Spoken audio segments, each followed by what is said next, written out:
making the movie and all that stuff, all of it like a year and change later, it's awesome. It's cool because like you can't really. There's a level of enthusiasm that you can fake, but you can't fake that level of enthusiasm. He's clearly super into it and still super into the story and feels like he pulled it off. So it was a really great conversation. You should check it out. But, I mean, I enjoy enthusiasm. I enjoy people that are fans of things because people will tell you, at a certain point, you're not supposed to be a fan anymore. At a certain point, you have to act professional. You have to act like, like the job that you have, right? Maybe a director would come in here and kind of act a little bit above it. We've seen that before. We've heard that before.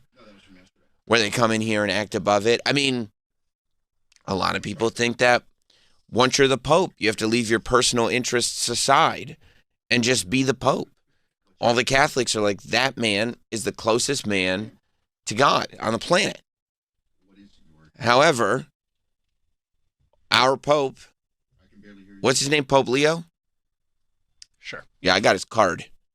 Oh, yeah, that's right. You have his rookie card. Yeah, I had to take it, I realized at a certain point when I was doing podcasts and stuff that my Pope card was the only, trading card that I had visible in my studio. But then I started to get a little concerned that people would think it was like a church card, like it was actually me doing Catholic stolen valor. You're somebody's Dominican grandmother? Or something like that. Yeah, exactly right. Exactly right. And I was like, well, I'm not Catholic, so That's maybe not your prayer card? Exactly. I didn't want people to think it was a prayer card. It's a Tops Now card.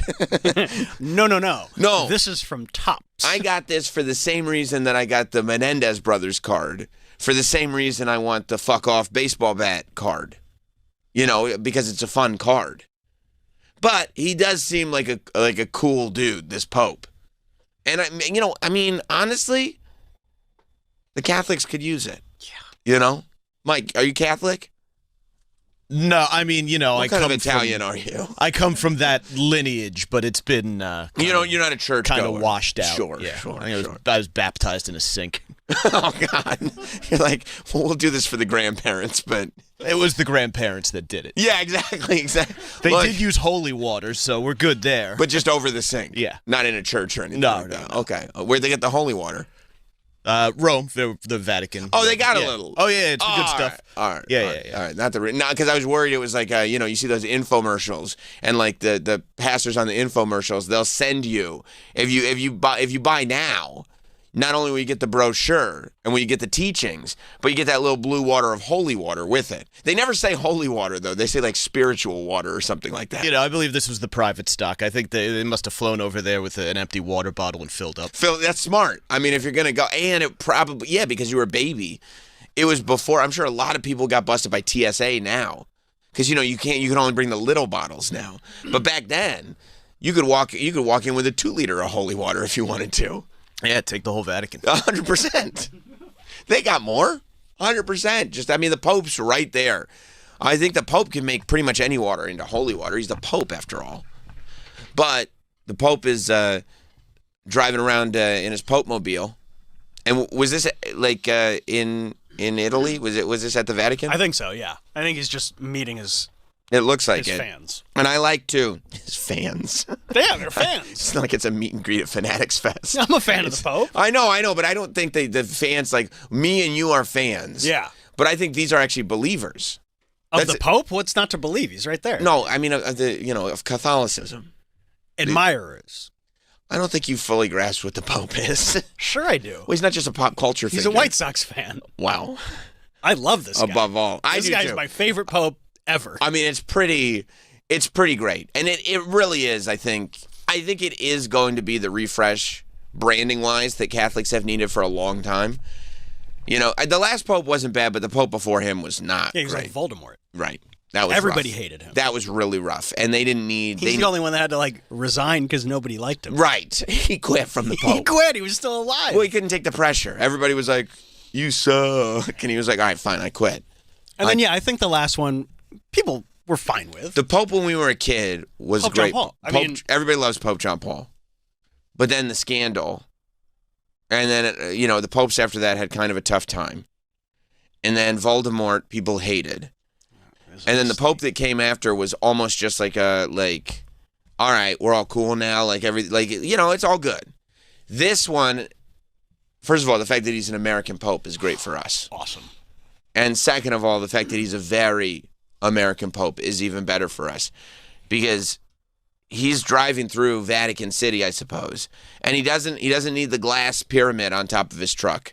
He can just go and kind of connect with everybody that's out there to see him. And there's, hundreds, if not thousands, of people that are out there to see him drive through. But listen to this interaction. See if you can pick it up on the audio.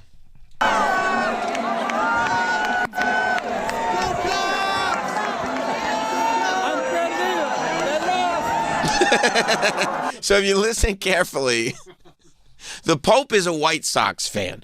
Now, Chicago has two baseball teams, the Cubs and the White Sox. And generally, if you're a fan of the White Sox, you're not a fan of the Cubs, and vice versa. They represent two different sides of the city. And so somebody in the crowd that's there to see the Pope also says, "Go Cubs," because he knows the Pope is a White Sox fan. So he's saying, look, Pope, I like you as a Pope, but loyalties. And also baseball fans do have that integrity where it's he knows, because he's probably from Chicago, and he knows if he goes home and he goes, "I saw the Pope," and his buddies, his family probably would say, "Did you say go Cubs?" He goes, "Of course I did. Of course I say go Cubs." It'd almost be if you were a Yankees fan, somebody would have to yell, "Yankees suck." You'd have to. Of course. Even though he's the Pope, you have to do it, especially if he's an out. This Pope is such a baseball fan that they found footage of him at the White Sox at the World Series game.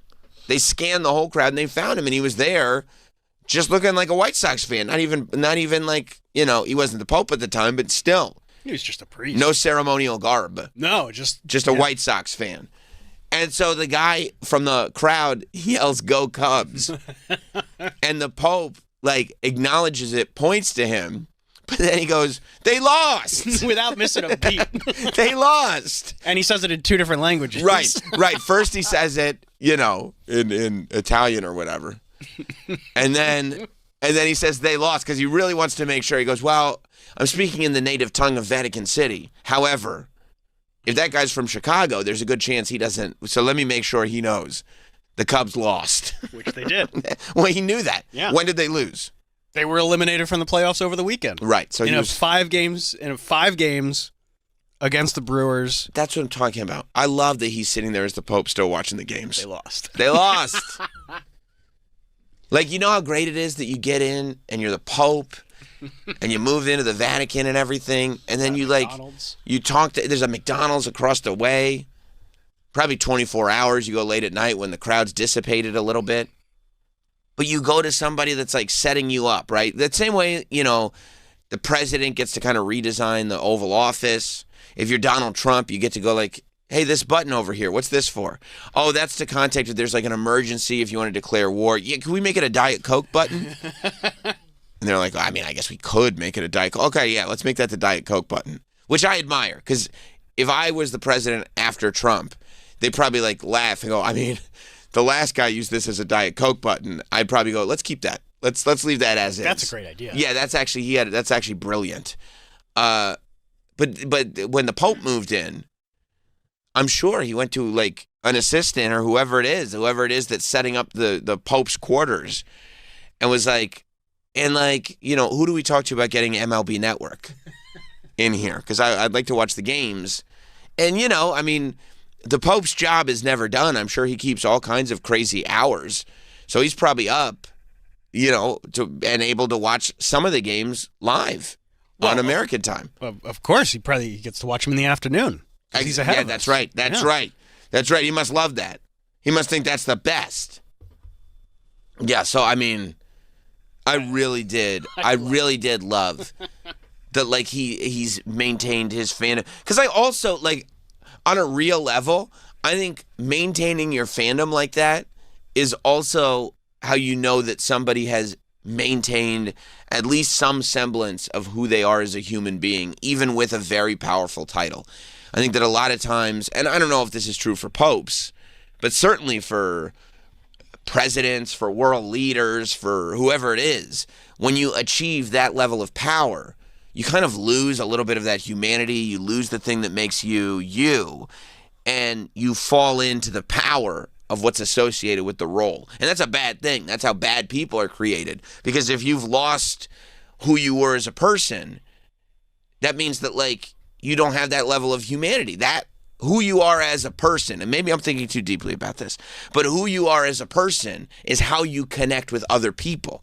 So if you go in and you just take on the role as your personality, I don't think that you have the ability to connect with people that you used to have. Except if you go in a baseball fan, and like that is a connection right there. You know what I mean? Like that is a true one-to-one, full-on connection. They disagree, and as a Cubs fan, you're not happy, but as an overarching baseball fan, you are happy that you're like, that's a real dude. That guy, I can connect with him on a Pope level now and believe in him on a Pope level, because I see that he is still connected to humanity, because he knows as a White Sox fan, it is his job to tell me that the Cubs lost after I shout "Go Cubs" at him. Instead of him just being like, bless you. Exactly. It's a much bigger thing than just the fact. And and then I can't let that go. I need to tell him. I need to tell him they lost. They lost. They lost. And it's also nice that, like, he's not lost in his popedom. No. You know what I mean? There is still that big front of the brain that's going, well, if anybody says anything about the Cubs, I got to make sure they know. The Cubs lost, dude. I love it. Cubs. And, this was probably a crazy year for him. Because, yes, he became the Pope this year, right? Or no? Yeah. He became the Pope yeah, that's right, because I got the card this year. He became... That's how you can remember. That's how I remember. Yeah. He became the Pope this year, which is amazing. But also, the White Sox had a hideous season. But they very often have hideous seasons. Very often. Yeah, that's true. Yeah. That's true. It's like, But it doesn't matter. You can be as bad as they were. Yeah. You're still going to talk shit to your rivals. Oh, of course. Of course, because if you're a true fan of your team, then you love two teams. Your team and whoever's playing your team's rival. Yes. Right? Like, that's it. So, and most people, like in Chicago, it's either your team has a built-in rival or it's the Yankees. Mm-hmm. If your team doesn't have a built-in rival, everybody hates the Yankees. Your co-host, Megan, must love this. Oh, she's got to be on cloud nine. Because she's a huge White Sox fan. Huge White Sox fan.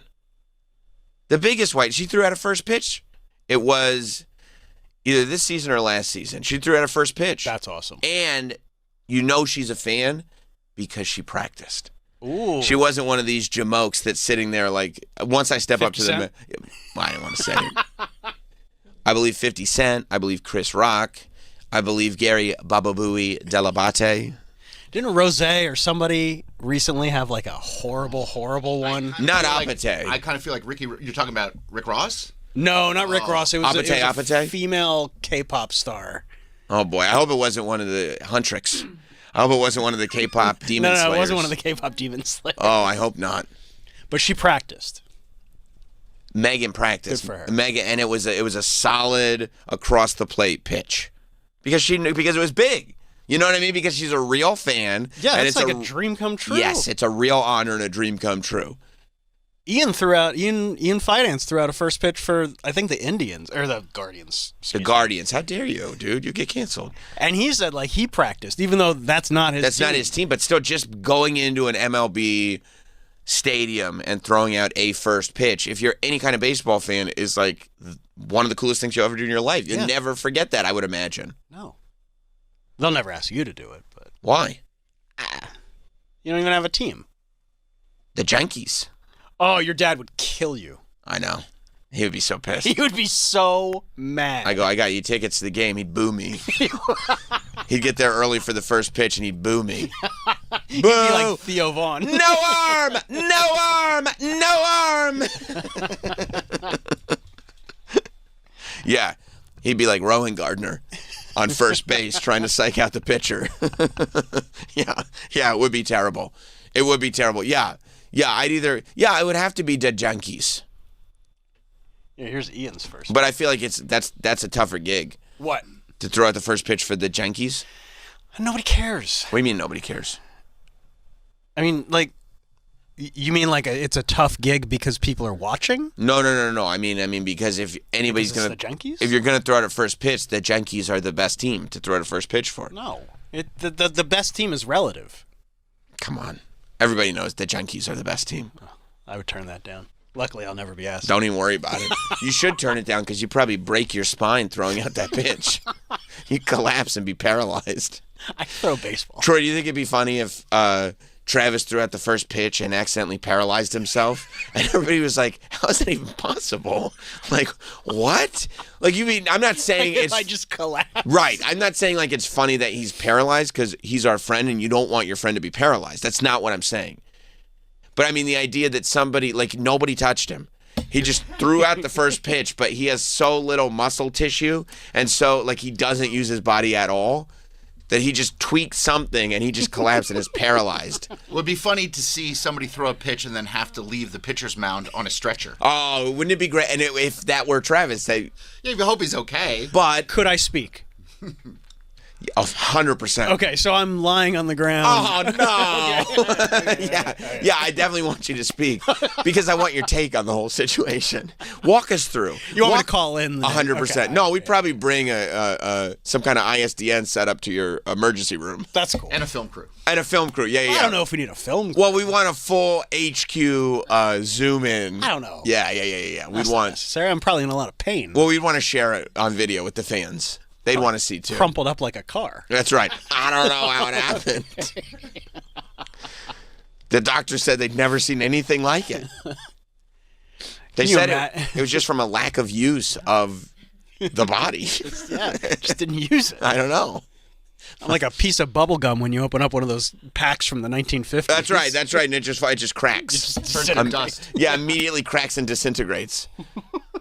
They're like, the minute I used any musculature in my body, my bones, they just disintegrated. They just went into this brittle powder. I don't know. I don't know what to do here. I don't know how it happened. They're 3D printing me a new skeleton. But can you imagine the ovation that he will get if he The Pope? comes to America to visit, which I'm sure he will eventually. At some point. And like throws out the first pitch at a White Sox game? Oh. Because that's a dream come. You're the Pope. And that's still a dream come true. Of course it is. And he would do it in front of a sold out crowd. You know what I mean? Like everybody would get there on time to see it. Yeah. They'd probably leave before the game started because it's the White Sox, but Yeah, they or would watch the shortly first after. pitch. Yeah, they would. They'd probably, I They're mean, losing. by third inning, it'd be pretty desolate. But No, he's the man. I love him. yeah, it's pretty great. It's pretty great. 866-969-1969 is our phone number. Let's go to Sean in North Carolina. Welcome to Sam Roberts Show. Hey, Sam, how are you? Great. How are you? Good. All right, so I got emo movies. Is the list open? We're not. I mean, first of all, it sounds like you said emu movies, so I don't know if these are Australian flicks. Are they Limu emus? Oh, yeah. I mean, you could suggest yesterday we did, and it really did become quite a topic. I invented the genre of emo movies yesterday, and Travis is still fighting it, but he knows he's losing the battle hard. Because, like, we came up with 9 movies. Everybody's interested. And even after the show, I was like, did you hear the Benny Safdie interview? And people were like, yeah. But I have a suggestion for the emo movie thing. No, nobody said that. 100%. 100% they did.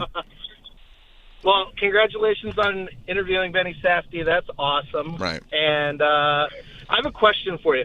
Are we looking at the emo are we looking at the emo movies in the frame of like 2006? Or are we looking at them now and then classifying them as emo movies? Well, I don't know. You'd have to tell me what you're talking about. All right, fair enough. All right, so I'm going to list off 3. Oh, my gosh. Bottle Rocket, Fun, and Napoleon Dynamite. See, thank you, Sean. You're getting confused with the Little Miss Sunshine thing. Indie darlings are not emo movies. Okay, those are all indie darlings. No, and those are certainly not emu movies. And Doug wasn't in any of them. And Doug. Yeah, so no, those are, I know, because once again, it's catching on like wildfire. No, it's not. Yes, It's it is. Everybody stupid. loves it. Everybody loves it. 9 movies does not Troy, a you had genre make. You had a hell of a time answering those calls yesterday, didn't you? People were very excited. Very excited. Yeah. But I guess there was some question of what falls under emo. Yeah, who Right. knows? You know, like, and it seems like if something's too, like, if you're saying in bands, like, you know, somebody would say, like, My Chemical Romance was an emo band. But sure. But they got too big. So then they kind of moved out of that emo category. So you wouldn't... Because it's like pop emo. Right. Right. So it's like there's that question of, like, what fits into that genre. Sure. And I think a movie could be taken out of the emo genre and put into the more mainstream. And I think I would. If something did become too mainstream... Then yeah, but there's a lot of emo posers too. Don't forget. Yeah, and it has to. I mean, it has to be like need emo something that you had never watched, but your emo girlfriend had in her movie collection, and then you watched it because you wanted her to be happy about it, and also, you're a younger person. Maybe you'll hook up while the movie's on. You see what I'm saying? So you're kind of ignoring the movie anyway, but then you find out she's really into the movie, which is kind of a bummer because you don't like the movie to begin with. Couldn't that just be a chick flick? No. A chick flick is a completely different thing. I'm going home. A chick flick is very romantic, right? Some of these are romantic. Some By are, the way, but they're you put more Juno emo. on the list. Juno was massive. I know, but it's like massive for like the emo kids. It's an emo. Juno's for sure an emo movie. For sure. You're playing real fast and loose with your rules. You got to trust your gut. You know. I know. You got to trust. You trust your gut on some of this stuff. Travis is also really into movies, so I would listen to his opinion Thanks, on it. Troy. He doesn't even think it exists as a genre. It doesn't. Everybody else thought wants, of 9 movies. But there's 9 Friday the 13th. Well, that was your argument yesterday. It was actually pretty solid. But And also, titling a genre can come after, like, they didn't call that music yacht rock in the 70s. that's right. No, but there's a lot of yacht rock. There's a clearly defined... Well, we're filling this out right now, and we have been. I mean, we are not doing anything. You are placing your... That's cool. Well, I mean, if you're like, oh, I'm Travis, I'd like to be on the wrong side of history. That's up to you. You think this is almost like a Holocaust situation? Well, I don't know if it's that serious, but People were on the wrong side they of were history. 100% on the wrong side of history there. This, I would say, is a little less life and death. Okay. But it is still, you're on the wrong side of history with this. Not to the same extent. You're not trying to minimize that. No. No. We're not young Republicans. That's right. We don't have any group texts that are going to come out. Travis is just like the guy who called the cops on the people having fun at Stonewall. This isn't fun. He's a little like that. Again, maybe not quite so serious. Having fun at Stonewall. Frank in Massachusetts. I'm not doing a whole bunch of these, by the way. Yes, you are. I'm not going to do all these. I'm not going to do a whole bunch. But what's up, All right. Frank? Hear me out. American Beauty. You got a No. teenage boy getting beat up by his dad, filming paper bags, floating around, and a teenage girl that hates her dad for no reason. No, and I get it, and I get where you're coming from, but your parents watched American Beauty, so it can't be emo. You know what I mean? All right, fair enough. Yeah, see, you get it. See, Why, Frank. parents can't be emo? No. As a matter of fact, there was a whole SNL skit this week about how absurd it would be to have an emo mom. Was there? Yes, Amy Poehler played emo mom. That's funny. Right. I like Amy. Right. Amy Poehler was like going through. It was a mom that was going through it, and she came in as an emo. And it was. I mean, But I thought she was a cool mom. no, that's a different. It is also Amy Poehler, and she is also a cool mom. If you're gonna drink, do it under my roof. But see, like this, it was a whole uproarious SNL skit. It was uproarious. I would call it uproarious. Wow. But it was about the absurdity of having a mom who is emo. So I don't know what's so absurd about that. with that, moms aren't emo. If that's who you are, that's who you are, like, No. throughout life. We can't be a mom and, like, Taking Back Sunday. Yeah. If you do, it would be in secret. Why? Is there some, like, You cut can't off be- to liking bands no, that you can't grew up be- with? You can't. An emo is not fit to raise children. Okay, why not? Don't call them an emo. An emo would not be fit to raise a child. Why? Because to raise a child with that level of doom and gloom, it'd be just a really glum It's child. not all about doom and gloom. Of course it is. It's emo. That's goth. No. Goth is even. Didn't you watch South Park? Yes, I did. Goth is different. Just emo. Like, you want your kids to look at you want to present the world in as great a way as possible for your children, and an emo isn't capable of that. Plus, It sounds so much like a slur. that's who they are. It really No, that's sounds- who they are. An emo is not capable of that, and I respect and love the emos. You're saying that an emo is not capable of something? They're not capable of raising children, and they shouldn't raise children. You grow out of being an emo, and then you raise the children, and then you tell your child, I was once an emo. That would be what you would do. What about like a metalhead? Well, no, metalheads are fine, because think about Florentine. Okay. That's fine. But metalheads do have like a low-key optimism, really. Do they? Because metalheads like to party. That's true. And nobody likes to party if they don't have a low-key, at least, optimism. Okay. Because partying rules. I'll give you that point. Right. But I So- still think emos are capable of raising children. I don't think so. I don't think so. I Because mean- then they'll have little emo babies. I was No, going not to say, they necessarily. can definitely 100%. raise kids, but they would raise a mad emo kid. And you don't want a mad emo kid. That's the worst thing you could have. But a kid doesn't necessarily follow in their parents' footsteps. Well, That's if all they- they know. If they rebelled against their parents in a serious way, then I would approve of an emo parent. But generally, I don't approve of emo parents. Maybe they wouldn't even make it that far. You know, they grow up so like Emo, yeah. that they're just like, yeah. Why did you do kill this? Like, why'd you? themselves? Maybe. And I don't want to say it. Unaliving. I'm sorry. We Yeah. gotta stay in the algo. Yeah, you can't. You just can't. You can't. You can't be an emo parent. But you can also like hide your values from your children. Well, that's okay. Then you kind of, and then reveal yourself later. But also, that's a and problem. let them learn To on their reveal own. yourself later in life as an emo and find out that you were raised by an emo this entire time would be really scary for a kid. You know? I mean, that would be like, oh my, like that would be almost like when you find out your mom has Unknown been number. sending the catfish text. Yeah. That would be a similar scenario. What would be I would watch worse? it, probably the emo would be worse. You think she wouldn't want to talk to her mom at the end of that documentary if it was like, yeah, my mom was an emo? That's right. I think so. I think so. Also, look at these are all awful suggestions. Yeah, a lot of people don't understand. No, because Jason it's in hard to. Jacksonville. What's up, Jason? Hey guys, Hey, man. I wanted to say American History X is a No, of course emo it's, movie. no, of course it's not an emo movie. It's a great movie. It has nothing to do with an emo movie. Mike in Florida. Hey, what's going on, fellas? Hey, man. The king of all emo movies would have to be Empire Records. No, not even close. Not even. It's not even a little What? bit. It's literally. It's like a Gen X alt rock classic. It has nothing to do with emo. I mean, it's definitely that, but I mean, I don't know what else you need to have emo other than It's Rex Renee Manning. Zellweger do it. Renee Zellweger in her finest performance, but also Liv Tyler with her manic freak out because she's taking drugs, and then there's the girl who has like a fake suicide, so they do a fake funeral for her. Like, this is emo all the way, man. First of all, it sounds like you just really want to talk about all the plot points of Empire Records. Who wouldn't? And I love Well, them. it's because it happens to be one of the best things from the 90s, but that's beside the point. It It's is not. great. It's actually a terrible movie. No, it's it's a not. horrible movie. It's Okay, Mike, you're done. That's just insane. It's insane. It's insane, and he doesn't believe that. No, he doesn't. He doesn't believe that. No, he. Sometimes I feel like Mike needs to keep up appearances. Yeah, he realized he was in too deep. Yeah.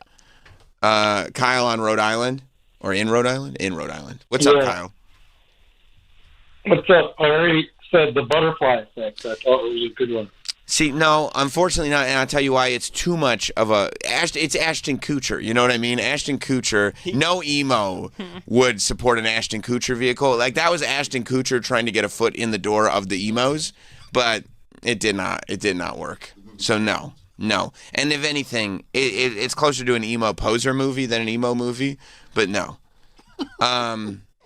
TJ in St. Louis. Hey, salutations, boys. Hey, the term is elder emo for us older guys now with kids and families and careers. Okay, well, but that's a but I'll different. That's a different thing, TJ. An elder emo. You're saying TJ can't raise a kid? No, I said emos can't. Elder emos may be. That's just an older emo. No, it isn't. It's a totally It's just- different way of life. Because And can I throw out a movie also? Donnie Darko. well, How that about was that one? TJ. That's 100%. That's what this whole thing started. I said Donnie Darko's an emo movie, and I was told that's not a thing, and I was like, actually, it very much is.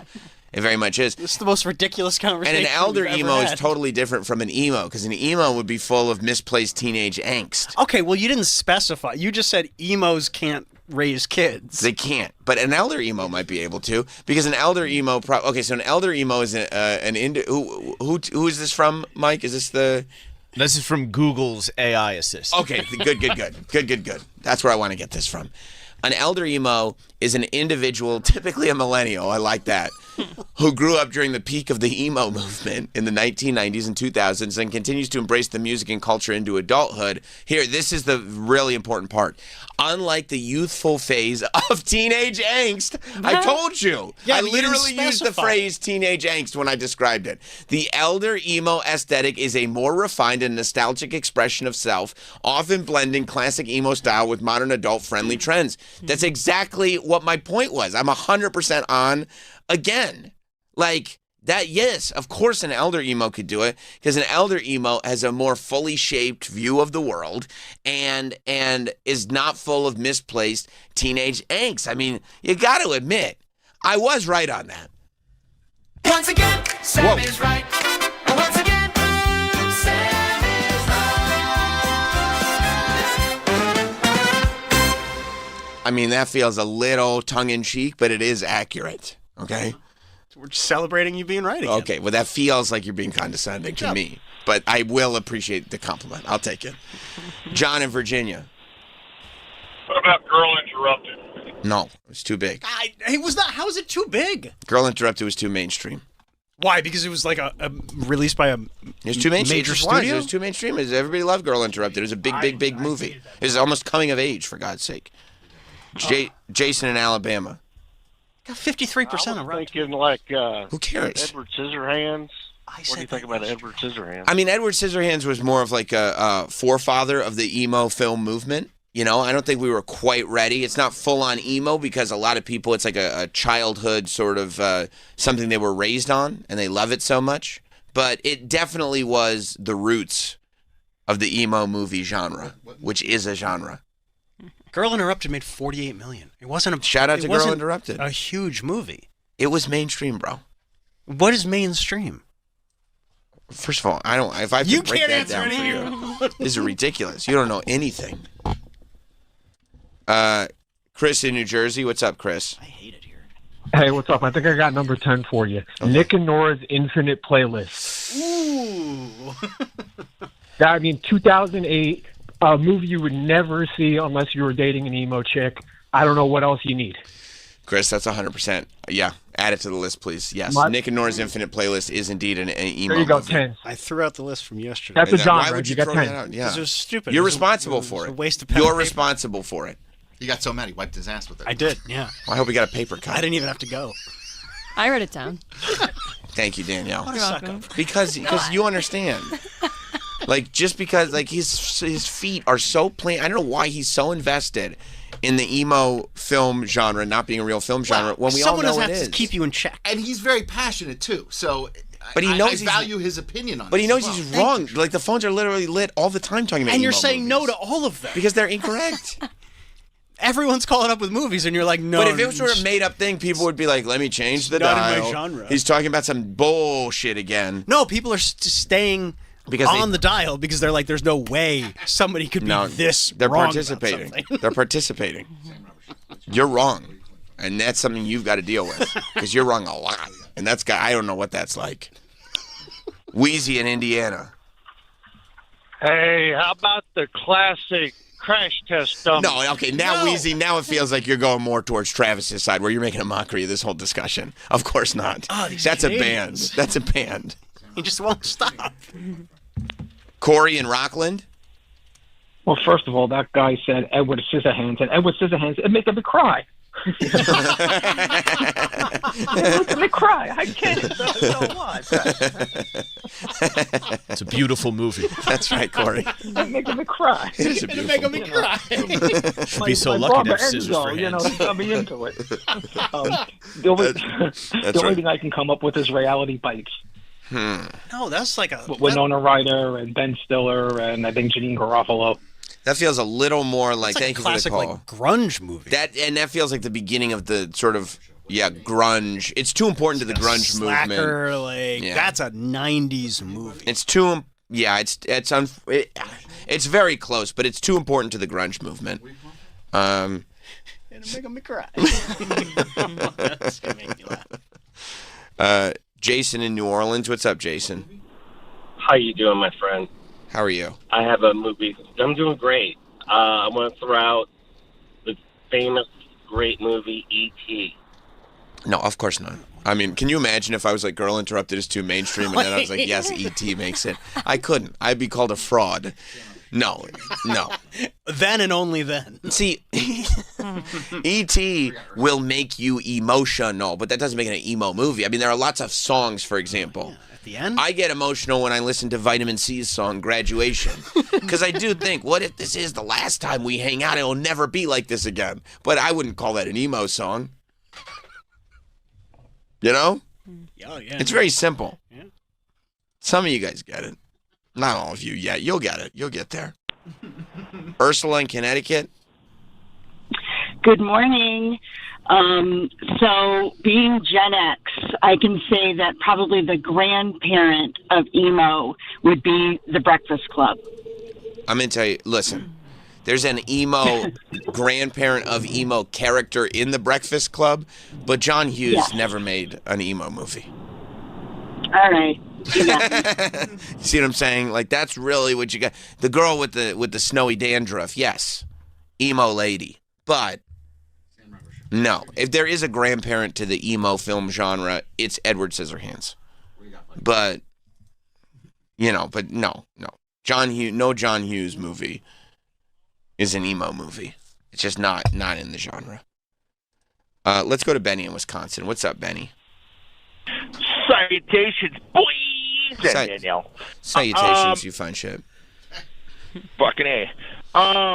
Hey, Sam, I want to compliment you on your great interview yesterday. The only critique I would have is whoever puts the shit on the screen, like now it says emo movies, instead of having just your phone number, have who's in studio. Because I didn't know who the hell you were talking about until way after, or even this morning. Because I don't listen to every minute of your show, but a great emo movie is a Full Metal Jacket. Come on, that's ridiculous. All right, see, Benny, I can't even take the first suggestion seriously. What are you talking about? Was Benny Safdie's name not on the pad data yesterday? It was there. Oh, Michael in Chicago. Hey, long time listener, first time caller. Wonderful.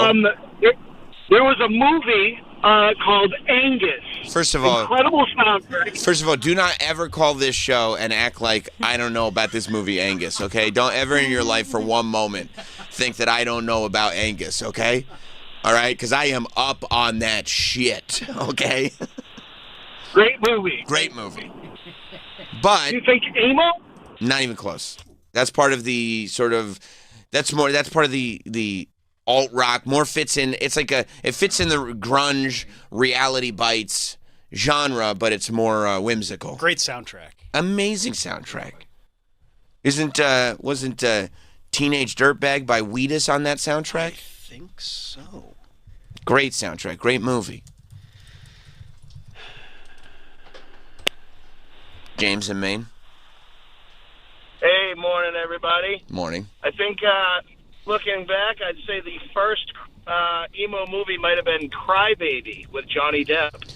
Well, I mean, I can see where you would say that, but I think... no, it wasn't on the soundtrack. That's odd. Why? That's very Mandela effect. But I think John Waters movies generally fit into the more sort of... not indie darling, but sort of film school-y, avant-garde genre. Did you say John Waters or John Hughes? Waters. He said Crybaby. Okay, good. Yeah, I said John No, Waters. I was about to say, okay. No. I would No, yeah, John Waters. That's not an emo. No. John Waters is a more avant-garde indie. Also, a complete legend.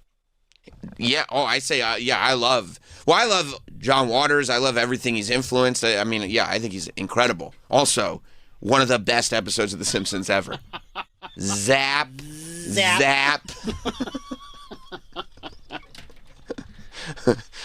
Dad, why did you take me to a gay steel mill? I don't know. We work hard and we party hard. No, we work hard. We play hard. All right. No more movies. Oh, thank God. Mike in PA. Hey, thanks for taking my call. I was wondering, how long in the future do you think it's going to take until we get sexy Dylan and Eric school shooter shows showing them going through their high school. I mean, just getting into like their human character. It really is a problem. Like the idea that, like, oh no, I wanted to add the humanity. I wanted to. I mean, I don't even bother. All right, you're right. That's so funny. I'm trying to move on, and I'm hanging up on calls. Do you want me to take these calls? Or Yeah, take them in case there's something good. By the way, Loser was the movie with Teenage Dirtbags. Okay, yeah, that's the Jason Biggs movie. Yeah, you can take him, Troy. No, stop. Yeah, because there might be a good movie on there that I like. Go for a bike ride. Take the calls. Don't listen to him. He's biased. I'm But there really is like Look at all these. I know. Well, they want to talk about emo movies. None of them are emo movies. We've added one to your. What? It's I mean, because we're like the Lewis and Clark. We're like the Lewis and Clark of the emo movie genre. Like Right. we are. They didn't find everything on the first day. No, and a lot of people said they were crazy. A lot of people were like, "You'll never." They said this doesn't exist. They said this is not a thing. They said it's only not a thing because it hasn't been discovered. Now look, we're already seeing some suggestions come in, and they're not good suggestions. No. I mean, and some of these we covered yesterday. You know, this is making best of the week, right? No. It's got to emo movies now. Now it's a thing. No, this is like. Stop with your bias. I'm gonna. Mike, don't make this best of the week. Mike, you have to. Well, the good news is that the Thursday show will replay, so they'll get to enjoy this over and over again. What about yesterday's segment? I think I told him to cut it. Why you? No, I cut it for. Oh yeah, it has to be cut for best of. It's a thing that's been started. I did say. I believe yesterday, yeah, actually is in the Good. best of the week. So That was my mistake. It's a thing now, okay? And you can't make it not a thing just because you don't want it to be a Stop thing. trying to make emo movies happen. It's happening, okay? What was the word? Fetch. This is so fetch right now. But yeah, I mean, I would like to think like there's enough people that don't like the Ryan Murphy show about Ed Gein that at some point they'll go like, yeah, we got to stop doing this, but maybe not. I don't know. Maybe I'm wrong. You know, I think I saw a review because the next one is the John Wayne Gacy show. The John Wayne Gacy program is coming out. That's coming to Peacock. I think today. It is? Yeah. Oh, I'll be watching that. I got so much on my to-watch list. Well, I got to start the Chair Company. I haven't started the Chair Company yet. Great first episode. And there's a couple docs that we'll maybe talk about later. Mm-hmm. And this Gacy series, and then the It series, Welcome to Derby. Oh, right. That comes out this week. No, it comes out next week. Next weekend? I think it comes out the 26th. Okay. But yeah, I saw a review that they said that the John Wayne Gacy show, Devil in Disguise. The Devil in Disguise, and they're using the song "You're the Devil in Disguise." Is that the theme song? Yeah, it is. Yes, That's it is. a little on the nose. Yes, it is the theme song. Yes, it is. All right. I think, by the way, Tony Burton, super agent, just texted in, one list at a time, please finish One Hit Wonders, asking for a friend. This is not a ranking list, by the way. This is the discovery of a film genre. Two completely separate things, and we will be doing both simultaneously. And then we're going to do another list. What do you prefer, emo list or No. One Hit Wonder list? But the review said that it was everything that the Ed Gein show isn't, meaning that it actually stays true to what the story is, and like it portrays like you don't have to find the humanity. Like some of these people are just hideous, horrible human beings, and that doesn't mean you can't do a show about them. It can be very fascinating to see a show about somebody who's just an awful human being. But you don't need to show the other side. Like, do you know why John Wayne Gacy had another side? To trick people into coming to his house so he could kill them. Like, that was the other side of John Wayne Gacy. It was a fake side because he was such an insane serial killer sociopath. Like the Gilgo Beach guy. When the whole family's like, well, he can't be a serial killer. He was so nice to us.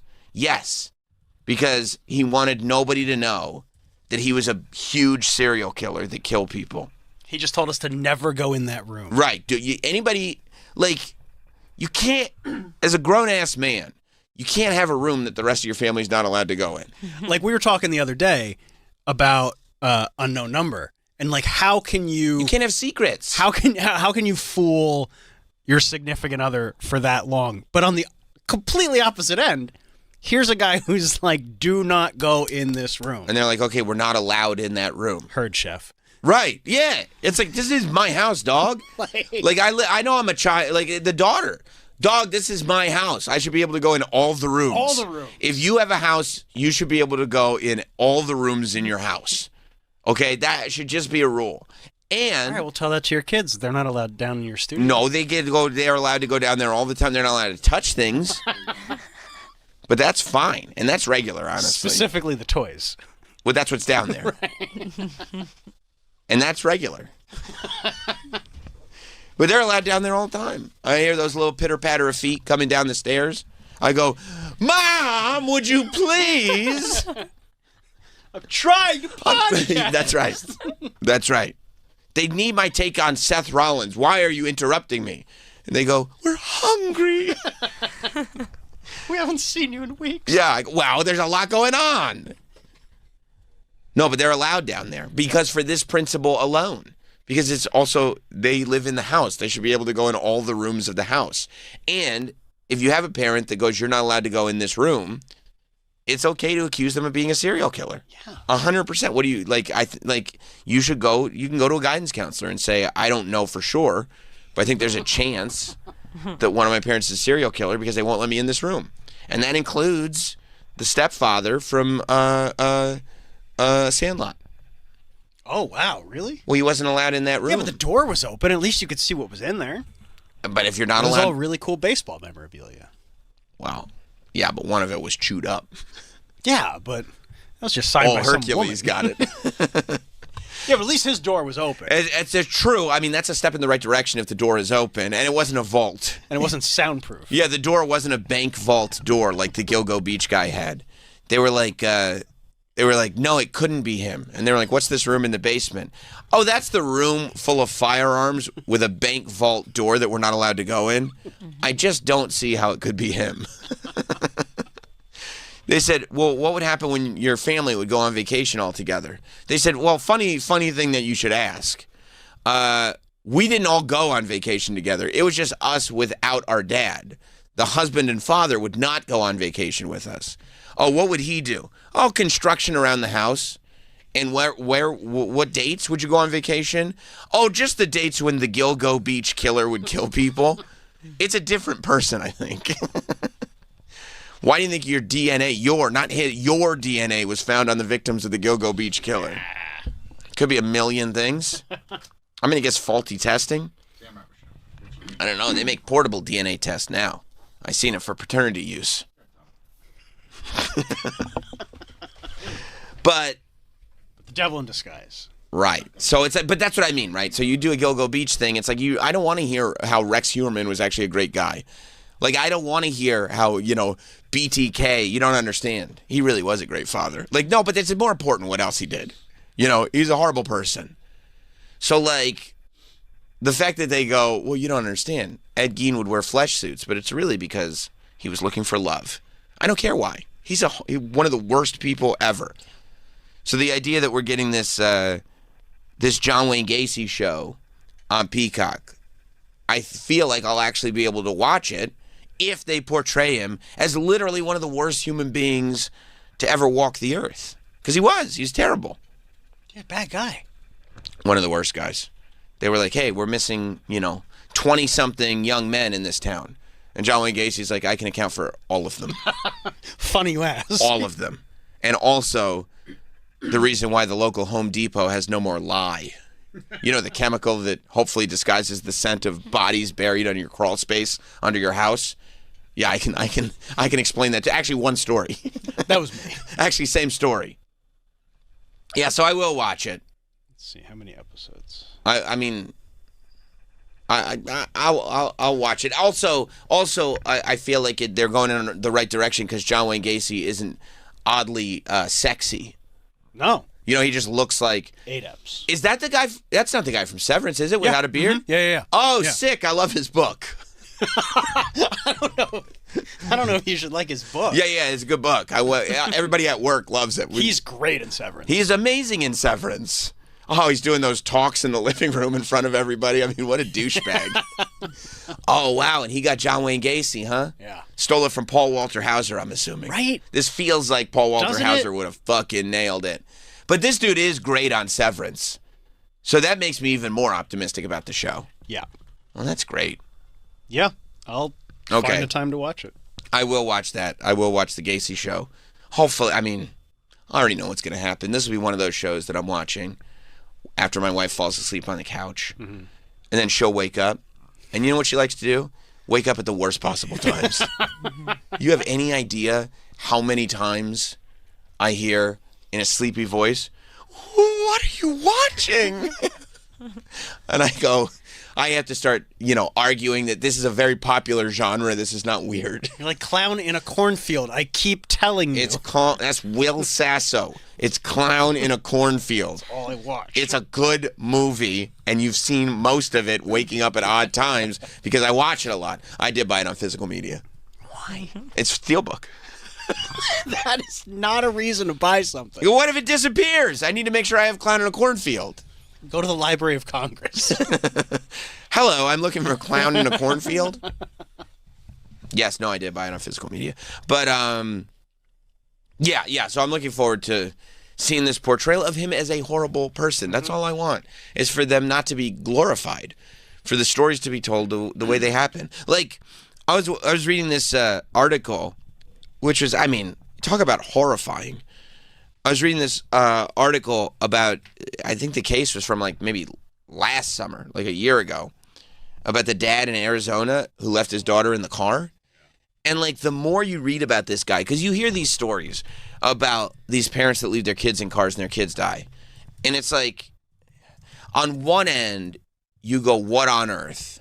Like this has to be like the worst person ever. But in the rare case, you start to get paranoid. Like you're like, I've left my backpack in the car before without knowing it. Like you're like, oh my God, can you imagine if somehow I had some kind of brain fart? Like most of us will never get close to it.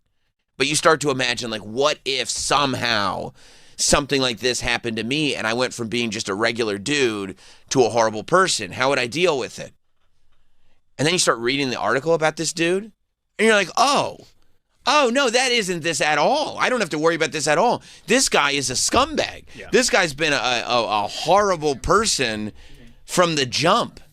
You read about this guy, and like, I mean, I don't know, man. On one end, I'm like, this poor wife, maybe she was in too deep, but like every red flag was there.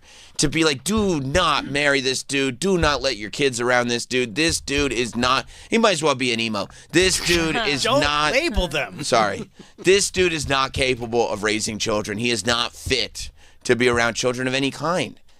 Like, he leaves this poor girl in the car in the driveway. 2 years old. 2 years old. She died. She fell asleep in the car. You're in Arizona. In Arizona, of all places. And so, she passes away in the car because she's napping, and instead of waking her up, he just goes in the house. Well, that was his excuse. Well, I believe... You believe that? He said that his first... No, I believe that he did that and then forgot about it. His first thing was... I don't believe him. I don't believe that because he said... I left the air conditioner on for her to sleep because I didn't want to wake her. If the air conditioner was on, she would not have died. But then it said that the air conditioner turns off after 30 minutes, that you can only leave that car idling 30 minutes. Oh. That's why I feel like, because at first I was also looking like, I was reading this article going like, this guy, like, what the fuck with this guy? But it said that he had done this before. Like, his other kids had been like, oh yeah, this is something dad does. Like, and also they were looking at surveillance footage and like, he was going to stores that day with the kid in the car and leaving the kid in the car when he would go into the store. Like, this is just something that he did. Like, they say, like, of all things, don't do this. And it's like, it literally, I mean, it's like that scene in One Battle After Another when Leonardo DiCaprio's like, I know how to drive drunk. like it's like, nobody does. This is a thing nobody should ever do. Nobody has mastered the craft of leaving your kids in the car. Nobody ever for 5 minutes. You know how long your kids should be left in the car? From the time it takes you to get from the driver's seat to the passenger seat to unbuckle them in the back. Because they should also be in a car seat that a child can't buckle or unbuckle. That's the amount of time that they should be in the car by themselves. That's it, in literally 100% of the cases. Until what age? All ages. All ages? Well, they should be out of a car seat when they're big enough to sit in a regular seat. Okay, so once you're out of the car seat. Well, then hopefully they can open the door. Got it. As long as you are opening the door for your child, there should be no amount of time that you leave them in the car. And That's fair. Then if you have a teen, especially if they're an emo teen, because they'll do some stuff like this, and they go, no, I'll just wait in the car. You should tell them they cannot wait in the car. My daughter waits in the car for me all the time. Oh, no. She's 16. Oh, no. What do you think she's doing? I'm like, hey, I got to run to the bank. That is true. You will see, like, I always laugh wait at in it. the car. When you get to the grocery store and you see, like, the husbands that just wait in the front seat of their car. I have no problem doing that. It's so, I mean, I love it. I love just because they just want peace. And they'll just sit, like, literally, they'll sit there for an hour. Like, they'll sit in the front seat of the car, listening to the radio or whatever, sometimes silently, just with the AC on, sitting in the car for an hour. If we're going out doing Yeah. errands or whatever, and my wife's like, oh, we got to go to TJ Maxx and return something, I'm like, I'm going to wait in the car. You guys, you go ahead. That's amazing. I don't need to be in TJ Maxx. But you'll sit in the car. Take your time. And you don't care if she takes 90 minutes. Don't care. That's beautiful. I got my phone. My phone has YouTube TV. I'm not going to miss anything. And is it paradise? Tell me the fine. truth. Tell me the truth. Have you ever been driving to TJ Maxx and going, oh my God, I can't fucking wait to get to that parking lot? No, not anymore, because like the whole like, oh, I don't get any alone time, that's gone once your kid reaches a certain age. Because she goes out on her own. and doesn't want to have anything to do with you all the time anymore anyway. She'll go to her room. You're doing Right. there's plenty, okay. Plenty of like, But when she's younger. oh yeah. It's And you're like, I give get me parking lot time today? Yes. You probably woke up in the morning going, I'm getting parking lot time today. a parking lot time. Oh, I'll go do the groceries. Oh, yeah. I'll go. And you're just walking around that grocery store going, this is fucking awesome. Yeah. Let me look at every aisle. So yeah, I get that to a point. Yeah. Yeah. For sure. No, yeah. And I'm sure that, your 16-year-old kid waiting in the car. I'm joking, obviously. But it's the same thing. No, she doesn't need to go to the ATM. No, and guess what? She's going to be just fine. If the car turns off, she can turn it back on. She's 16. She knows how to drive. Yeah, exactly. Exactly. I'm more saying when you are literally there. Oh, a toddler? Yes. 2 years old? I mean, because they said he goes in, and and like literally in the text messages that he was sending back and forth to his wife, she was saying, how many times have I told you not to leave them in the car? Like, one time is it the maximum amount of times that you would say it. This is what I would say to my wife. I go, my darling, my love, who I've pledged to be with in sickness and in health. You did this, and she would never, by the way, obviously. I'm saying this in a totally fictional universe. If she did it one time, I would say, I want you to know, if you ever do this again, the kids will be back in the car, but they will be with me, and we'll be driving someplace else. We will leave you. You should never have to text. How many times have I told you? That's such a crazy text. Maybe like, how many times have I told you not to leave the ice cream in the car? Oh, yeah. I forgot the ice cream. I told you can't leave the milk on the kitchen counter because I'm not going to be home for hours. You have to put it in the fridge when you get home. What about toddler in a hot car? 0 times. Okay. Even one time.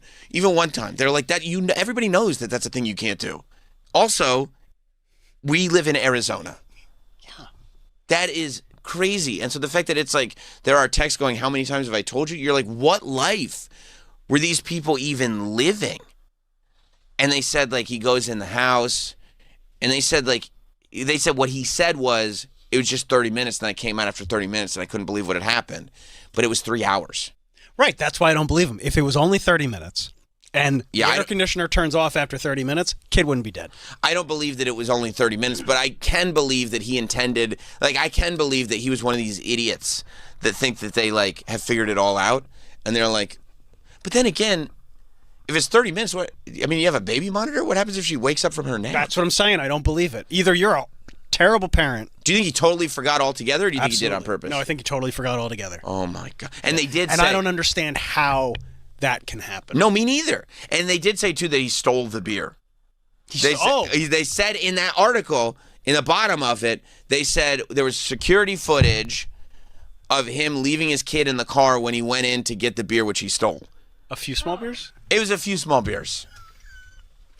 But that's the least. Honestly, the few small beers being stolen was the least of his concerns. Now, yeah. Yeah. But at least then leaving the kid in the car sort of makes sense because you can't do a child seat if you're trying to flee a theft.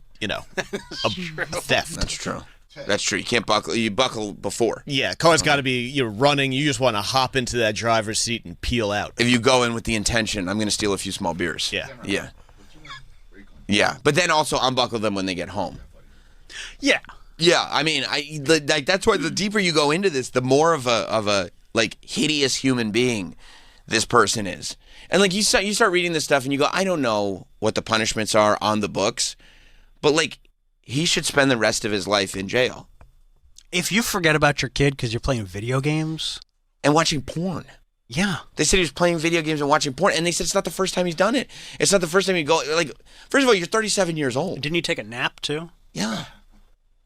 You're 37. How do you remember your video game, but you forget your kid? Like, at 37, you should be like, wait, how am I able to play this much video games if I have a kid? Like, there should be something, even if you forget your kid, you should be like, hang on. It's crazy that I could play this much video games, and I have a 2-year-old. Anyone with a 2-year-old should be like, this is an abnormally long time for me to be playing this game. Yeah, most people with 2-year-olds go, they sit at the bar at night, and they commiserate with their friends who didn't have to go through childbirth at all, but they all think that they have a tough life. And they go, yeah, I can't even play my video games anymore. How am I able to play my video games like this? Oh, no. I mean, like the level of selfishness that it would take to actually have to do this by mistake. That's why you look at this and you go, I mean, you start to wonder, like, this level of selfishness makes it almost difficult to believe it was even accidental. It's crazy. Yeah, I mean, I don't know. I have a hard time jumping from, like, he intentionally killed his kid. And then, but then the texts come in, and then she goes like, well, I've asked you many times not to do this. So you go, oh, this guy really was a selfish idiot. Yeah, I just think like he's a very, very stupid. I remember a few years ago, there was a case where they determined that this parent literally forgot about the kid. I think that, and went to work, right? And went to work. Yeah.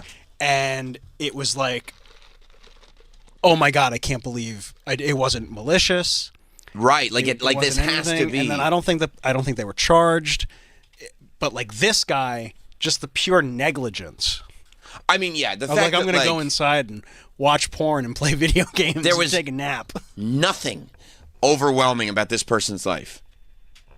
Beer, video, like at 37, even if you have no kids, at 37 you should not have this kind of time on your hands. 37 years old. Where's the contribution to any form of society in any way, shape, or form? Oh. And then he lies about it, like we're not going to see his Xbox history. You know? It's right there. Hey, you played 8 games of Fortnite. We see it. You're not even good at it. Yeah, you died so many times. You suck. You play 8 games of Fortnite in 45 minutes. You know how bad you have to be? 9-month-old, the father forgot to drop him off at the babysitter's before he went to work. And so, like, you have your day planned out. That's what I mean, like, that type of thing, where it's hard for me to believe that I could ever have a brain fart like that. Yeah. But just the idea that that could happen that's horrifying. Yeah. That's it really nightmare is. stuff. This, I go, well, luckily, I'm not an idiot or a hideously selfish human being. So I would never do any of this stuff. At the end of his workday, he returned to his car to discover his baby was unconscious. He called 911, but it was too late. I mean, I would literally jump off a bridge. I wouldn't be able to live with myself. I would jump off a bridge for sure. Jesus. I mean, but he was working. Even the yeah, right. Even like the idea of, like, you know, you've heard of survivor's guilt, where people have a real tough time if they how could you ever enjoy anything ever again? You know what I mean? Like there was somebody who just last week, I think, he was in Israel, survived October 7th. Right. And couldn't live with the guilt. Right. And like he killed himself. Why would I be able to get out, but this person didn't? It's a crazy thing that happened, and that's not his child. Then he didn't do it. This guy's a piece of shit. Yeah, I hope he's in jail for. And by the way, he'll do very poorly in jail, I would imagine. Oh yeah. Oh yeah. I mean, this is not one of those crimes. This is some lost profit stuff. Oh yeah. Like, you better come up with some big time lie about how you got to jail because, yeah, he may, even if he only gets 7 or 8 years, that might be life in prison for him. Erwin in Ohio, what's up, Erwin? Hey, Sam, when you were a kid, I mean, what about the opposite? So I remember being picked up from, like, kindergarten by my mom, and she'd stop at the gas station, and she wouldn't get out of the car, but she'd send me in to get smokes. So, wasn't the 80s an incredible time? That was before seatbelts. And they would just give them to me. They didn't care. They didn't care. They're like, I'm sure it's for your mom. It's not. Wait, I mean, I don't know. Whatever. Hey, this is how much they cost. So what are you going to do? Yeah, there were. It's so funny. Like, my dad had an old car growing up. And as I'm sitting there, like, now kids are in some kind of seat, whether it's a car seat or a kid seat or a booster seat, until they're like 10 or 11 years old. There's a seat. I mean, I remember being 7 years old and being in cars that did not have seatbelts. Oh, yeah. You know what I mean? Oh, it would yeah. just have a bench in the back that you were sitting on. Yeah, I mean, look. I remember parents, like, getting in the car after a picnic with a beer. Right. Windows up, crushing heaters like they were going out of style. And I'm just bouncing around in the back seat. Dude, I remember my parents doing that, and then they passed by a cop, and luckily my mom was driving because my dad had to sit up on the window and just tuck and roll so he didn't get arrested. They would give the cop a cheers as they went by, you know, like, hey, good day to you, sir. You know, that was the 80s, bruh. It was a wild-ass time. Thank you, Erwin. Well, yeah, there's that news report from the 80s when, like, they were finally cracking down on drinking and driving. Yeah, we're realizing this could be a problem. And they're like, well, hang on. It's like 20 seconds. Let me Okay, yeah. I'd love to hear. It's video? Uh-huh. Okay, I'd love to hear Any it. attempt to restrict drinking and driving here is viewed by some as downright undemocratic. It's kind of getting common is when a fella can't put in a hard day's work, put in 11, 12 hours a day, and then get in your truck and at least drink 1 or 2 beers. They're making it laws where you can't drink when you want to. You have to wear a seatbelt when you're driving. And pretty soon we're going to be a communist country. You know what's crazy? That as human beings, Is that insane? it's amazing. It's the best. And I'm so glad the internet exists for that specific reason, because we never, ever, ever learn. No. We look at things, right? And we go to the early 80s. And these things that we take for granted, of course you would wear a seatbelt. Of course you wouldn't drink and drive. But then those changes, because they were changes and people hate changes, were associated with communism. It was the 80s. It is now 2025. And anytime anyone tries to change anything, it is associated with communism. Like, it's exactly the same thing. And nobody really, nobody wants to sit down. And look, some stuff should be changed. Some stuff absolutely does not need to be changed. Like Cracker Barrel. Cracker Barrel did not need to be changed. And they had to learn that the hard way. However, when they were going to change it, what did they associate it with? Communism. Also, I don't think anybody understands what communism is. I don't think anybody has any idea what communism is either. I don't know, because I think Cuba, as a communist country, what was it full of? I'll tell you. Go ahead. Old cars. Oh. They didn't have seatbelts. Yeah, but I mean, now when a feller can't even drink 1 to 2 beers driving home. Look, I will tell you this. What is this world coming After to? 11 to 12, I've had many a 12-hour day, especially this year. It has been fucking crazy. 11, 12 hours. All I've been doing, I've had some of these where I'm doing the math, and I'm like, holy shit. I've worked 12 hours today, and I've literally been talking for like 7 to 8 of them. 8 hours of talking. Can I just have a couple beers on the drive home? And they say no. I go, goddamn commies. This is communism. Hammer and sickle. It Right really here. is. It really is. Oh, thanks, Putin. What is this world coming to? What is it coming to? I remember make laws where you gotta wear a seatbelt. Yeah, seatbelt. Hey, do you remember when this was the land of the free? You remember that? I do. Certainly do. It's before that news report. It was Times before. have changed. Oh, yeah. Seatbelts and sober driving? You've got to be kidding me. But nobody ever wants to sit there and go, like, you know, what if some of the changes that are happening now are similar to the changes that happened then? Because every generation has the changes that become obvious later. Right. that were associated with communism, but then the cycle just keeps going, where it's like, well, now we're going to change this. Well, that feels like communism. And you're like, well, guess what? Seatbelts felt like communism. I promise you, it's not communism. Don't worry. In hindsight, this is going to be It's going to make a lot of sense. I don't know. You think it's communism? No, I do not think it's communism. I think we're well established as a capitalist society. And by the way, I think capitalism is the tits. I love capitalism. You love money. Free enterprise. Oh, I love free enterprise. Actually, I got to tell you something about capitalism. Capitalism, free enterprise, and being able to grow from within did remind me of something that really got under my skin, but I'll tell you about that in a second. Okay. Ray in Georgia. What's up, Ray?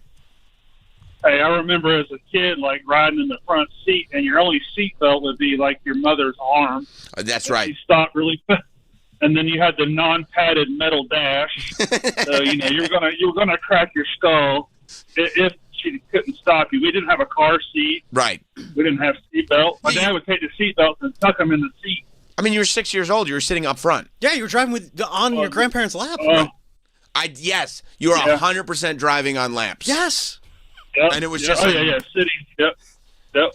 If it was less than a half hour, it was fine. I kind of remember as a kid, like, the armrest that comes down. I kind of remember sitting on that as a little kid. In the front, right? Yeah. Yeah. Yeah, because it was funny because you were small. And you but I was in like a booster chair in the front. Yeah.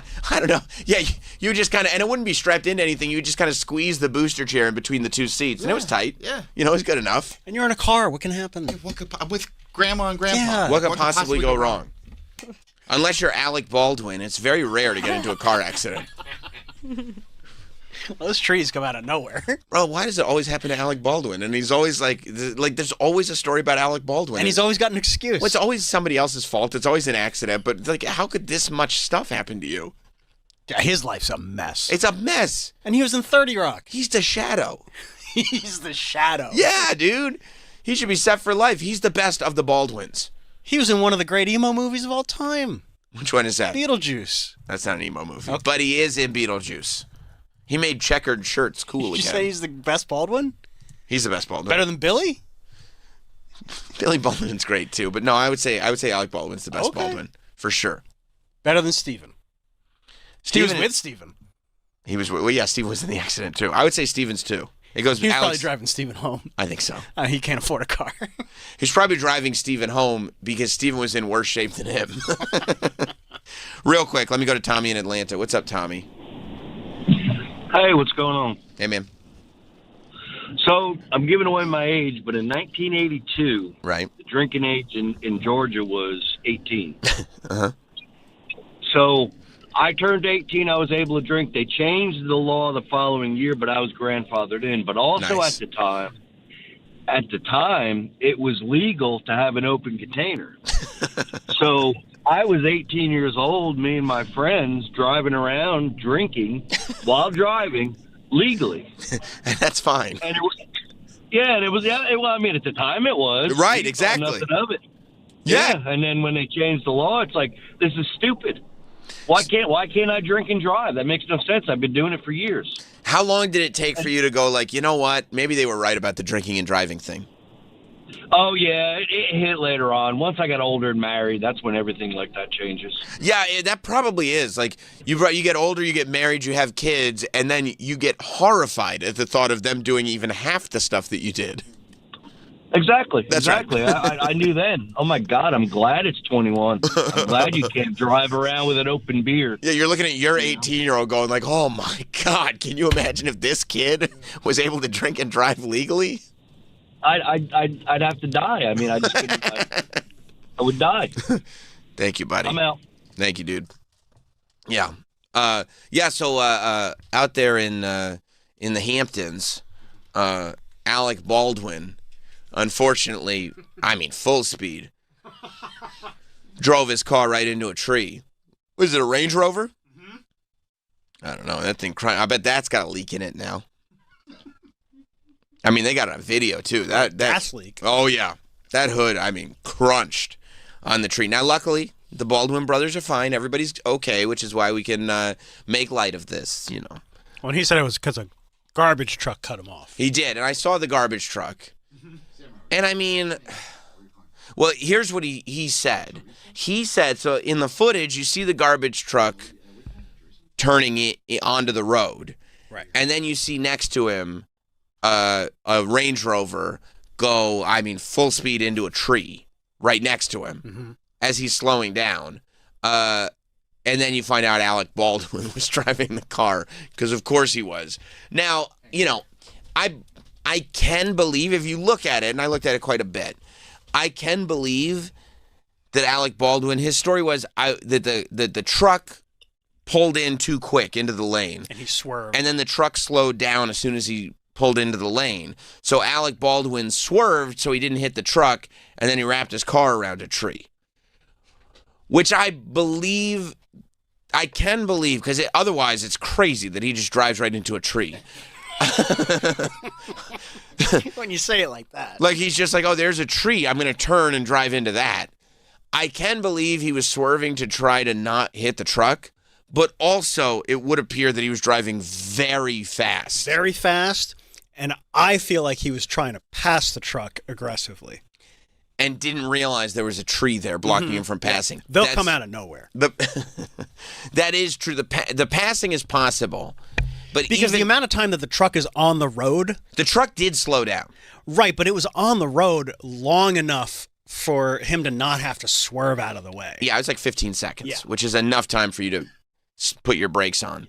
But I also kind of believe that the truck might have been slowing down because Alec Baldwin was driving aggressively fast. So, sometimes you slow down to teach the guy behind you a little lesson ski. Yeah. Because the truck slows down, and when I looked at how the truck was slowing down, I said, why would, maybe he was slowing down. Why else would he slow down like that unless it was to teach the Baldwins a lesson? You found like it slowed down? Well, I thought it was kind of just like, shifting into gear and it pulls out slow. If this clip has the footage of it. It does. Okay, let's watch it. Breaking news right now with video Okay. you will see only Turn her here down a on little bit. Newsmax. We've Okay, just shout out to obtained Newsmax, by the way. exclusive dash cam I should have video given it to showing the Cuomo. moment actor That's Alec News Nation. Oh, my bad. crashed his SUV on the Stop east responding. end of New York's Long Island. The video is from So here's the truck. camera on a commercial truck. And see, it's pulling out. It's turning to the right. What's believed to be a legal right. And then it slows See, I don't see it I slowing felt like down. it slowed down here. It seems to be See going... how it's slower. It's definitely moving slower.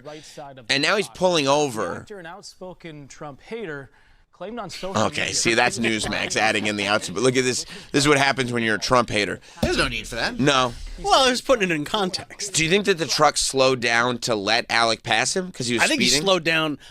Because he pulls over. Yeah, I don't know. I feel like Alec was speeding, and that the truck slowed down, and then pulled over because he was like, "Okay, douche, if you need to pass I feel me." like Alec was going to try to pass him in the shoulder. I think that that's probably right. I think that Alec was being a douche, and which isn't like Alec Baldwin. No, And he usually is not a douche. Level-headed. Level-headed guy. Not. I don't think he's ever just punched someone for no reason, right? That's actually incorrect. Oh, he okay. has. There's video of it. All He's right, punched excuse me. quite a few people Okay. actually. For somebody that on the surface has a fairly charmed professional life, Right? he gets really angry. Like, I shouldn't dislike the guy from 30 Rock this much. That's a great show. It's a great show, and he had the great role on it. Yeah. Like, if I got that role on 30 Rock and just went for, what did it go, 4 or 5 seasons? Yeah. All good. Like, that's literally enough for the rest of my life to have at least a certain amount of gratitude for the fact that I've been given more fortune than most people will ever get on this planet. Also, he's in one of the great SNL sketches. Canteen Boy? Yes. I would agree with that. He's Sweaty Balls and Canteen He's Boy. Sweaty Balls. And Canteen Boy, both of them. Why are you so mad at everyone? What are you mad about? And The Shadow. And The Shadow, I forgot. And he's driving with the guy in his passenger seat, which is the other Biodome. That's right. There's Pauly Shore and the other Biodome. He's the other Biodome. So I don't really know what Alec Baldwin is mad about at all. And his whole family is famous, and he's the most famous one. So he's, top titty right there. I think is what they would call that. No, he is top titty. You're right about He's that. top titty of the Baldwins. So I have no idea what he's upset about. He's got a beautiful ethnic wife, Hilaria. International flavor there. And, just drives hood first into a tree. But, I think, Travis, we have put the pieces together. I think you're probably right. I think he was probably trying to pass him. I think he was being aggressively fast behind him. I think the truck pulled over to go like, okay, dickbag, you can pass me. Except Alec Baldwin was already preparing to pass him in the shoulder. Mm-hmm. And so when the truck pulled over into the shoulder, too late. Alec Baldwin had nowhere to go and drove himself into a tree. What kind of asshole passes on the shoulder? A Baldwin. Yeah, an aggressive, angry Baldwin. Alec Baldwin. This is such a dickhead It's move. a total, especially on a street like that. It's not a highway. Right. It's a regular sort of a town road. It's one lane on each side. And where the fuck are you going? Yeah. What are you in such a hurry for? I think about that when I'm driving to work and I see people like just weaving in and out of lane. And I go, what kind of fucking dork are you that you're trying to get to work that fast? You nerd. What kind of dork are you? You know what I mean? Can you imagine like in high school running to class? Oh, I want to get there first. Like, you nerd. When people are like in their little like, baby penis sports cars, like ducking in and out of traffic, trying to get to work on time, trying to get to work fast. Maybe they were on their way to see Daniel Baldwin. That's possible. That's very possible. From Homicide: Life on the Street. Is that where he's from? Mm-hmm. Now, is that a network procedural? Yes, it is. Oh, I see. You like that show? Oh my God, Homicide's amazing. Good show. Yeah. That was David Simon's show before The Wire. Can you imagine? It's great. Eddie in North Dakota. What's up, Eddie? What's up, Sam? What if we're looking at this wrong, and part of the reason Alec Baldwin is angry is because he was in the shadow? Why would he be mad about that? I mean, what was the box office number? I'm just saying. Well, it didn't do too good at the box office, Eddie. That's a good point. I believe it came out around 1994, and it was it was an action superhero movie based on a very famous radio teleplay, and unfortunately, it didn't capture the imagination like it once did in the radio teleplay days. The Shadow knows. Who knows? The Shadow knows. Did $48 million on a budget of $40. Okay, so that's $8 million. Yeah. That's $8 million to split. I would take $8 million. I would take, $8 million to split amongst the rest of you. That's pretty good. Hopefully, the advertising budget was $6 million, so you could still go home with $2 million. Although I feel like Peter Boyle and Tim Curry probably had big salaries. Oh boy, I forgot about Tim Curry. I'm being 100% honest. I'm not 100% sure I've ever actually seen the whole movie, but I remember the action figure line. You don't have it on physical media? I do not have The Shadow on physical media. All right, I'm writing that down for Christmas. I was going to wonder if The Shadow had most of its life on home video. We don't know those numbers. See if it's on 4K. I don't know that I've ever seen it on a disc of any kind. I'm sure it had a mid-90s VHS release, but I don't know. I wonder what was the last format The Shadow was released on. There is a Blu-ray. Wow, and it's $8.24 for the Blu-ray. And that is new. Okay. That is new. Wow. All right, so yeah, that would actually be a great gift for me. The Shadow. Starring Alec Baldwin. Well, that's good. Okay, so yeah, you want to hear what I found out? Mm-hmm. This relates to the idea of rising up in the ranks. That's why all the capitalism and all that reminded me. So I'm doing, the Satisfying podcast that I do with Nicole from the Morning Mashup. Comes out every Monday. So if you've heard this Monday's episode, you know this already happened. You can listen on the SiriusXM app if you just search Satisfying Podcast, or you can watch it on YouTube if you search the same thing, or wherever you get podcasts. But we're talking, and Nicole was talking about, like, she had an embarrassing moment speaking publicly because she started sweating a lot. And I was like, oh, where were you speaking? And she was like, oh, I was a part of Ad Week here in the city. I was like, oh, it's like where shows get in front of advertisers and stuff. It's like a convention. I go, oh, cool. How'd you end up there? And she was like, oh, SiriusXM asked me to go and speak. And I was like, oh, that's kind of fun. And I kind of jokingly said, oh, they didn't ask me. I was kidding, right? I don't care about that. And she goes, yeah, they wanted me to tell the story, almost like a rags to riches type story of coming from the front desk to the Morning Mashup. And I was like, you've got to be fucking kidding me. And she's like, yeah, what? I was like, they wanted you to tell the story of starting low ranking at SiriusXM to becoming a big host of a morning show. She's like, yeah, that's what they wanted. And so they asked me. I was like, Nicole, there's no story there. You're sitting at the front desk and then they put you on the morning mashup. That's the whole story. Would you speak for 30 seconds? She was like, well, I was like, why wouldn't they ask me? Nah, there's got to be more than that. That's all they did. She was at the front desk. I was like, did you just talk about sitting at the front desk being sexually harassed and then they put you on the morning mashup? She was like, no, that didn't come up. The essay didn't come up. No, that didn't come up. That didn't come up. And I was like, you got to be kidding me. What do you mean? It started from the bottom, now we're here story? You are the one that they picked for that? I was outraged by it. Outraged. I get that. You know? Yeah. Like, I did every job. I've been here forever. I mean, every single... they made me do every step. Every step I had to do. Name one step. I did it. All of the steps. Nicole went from the... I mean, God bless her. Bless her heart. And when I thought, I'm glad... But I would go, why would they ask both of us to do it? I was like... She took the elevator one floor. You had multiple... That's right. ...stops. That's right. She took the express. I had to take the local. And by the way, and then I got even more outraged. Because I was like... Wait a minute, the two of us together are doing a Sirius XM podcast. Why wouldn't both of us do it? Why wouldn't they just be like, oh, we have two great stories here? No.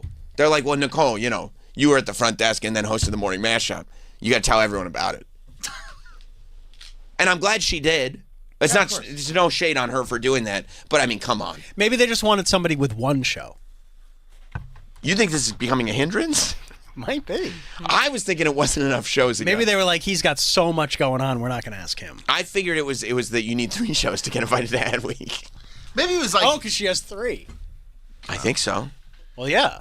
Oh, yeah. If you count podcasts. That's right. That's right. She does the Rich Davis show. I think it's called Have Kids, they said. That's right. Not the Rich Davis show. That's right. You're right. Sell. Do you think maybe it was because she got discovered? Like, you had to work your way up. I almost did it to them. You made people see you. Yeah, where people were like, oh, you're the talent. You come. So they can take credit. Yes. Whereas it's like, I don't know if we want to put Sam up there. He's not going to give us all the credit. And nobody's going to give you. Yeah. Who do I give credit to? Exactly. Like, they were in a meeting one day, and they're like, who do we get to co-host this show? And somebody's like, how about the woman we sexually harass all the time? And they were like, yes, that's a great idea. That's the one. We did that. Whereas you, I mean, they were actively working against you. Yeah, I feel like every step of the way they were like, let him do it. It probably won't work. The voice isn't for us. Right. That's right. Yeah, that's right. They had the chance. And they were like, that's not broadcast quality we're voice. We're going to pass. Yeah, we're going to... They did. They passed. Yeah. I was like, all right. I think that's probably what it is. That's actually a great theory. Because nobody, who here could take credit for you? Like Drake said, they didn't make me who I am. They just found me like this. Isn't that what he said? Yeah. Nobody can take credit. That's a good point. No. Oh, wow. I know somebody who might want to take credit. Who? You don't want to say. I mean, no. How? It would be impossible. It's like, and it wouldn't even be an argument. It would just be explain it to me. Because there's nobody that's jumped in, that's been with you all the way, that's been like, this is the guy. No, there are people that I'm very grateful for giving me opportunities along the way. There's been a lot of people that are like, this guy, definitely not this guy. I'm not grateful to them at all. It's not this guy. No, I have nothing but smite for them.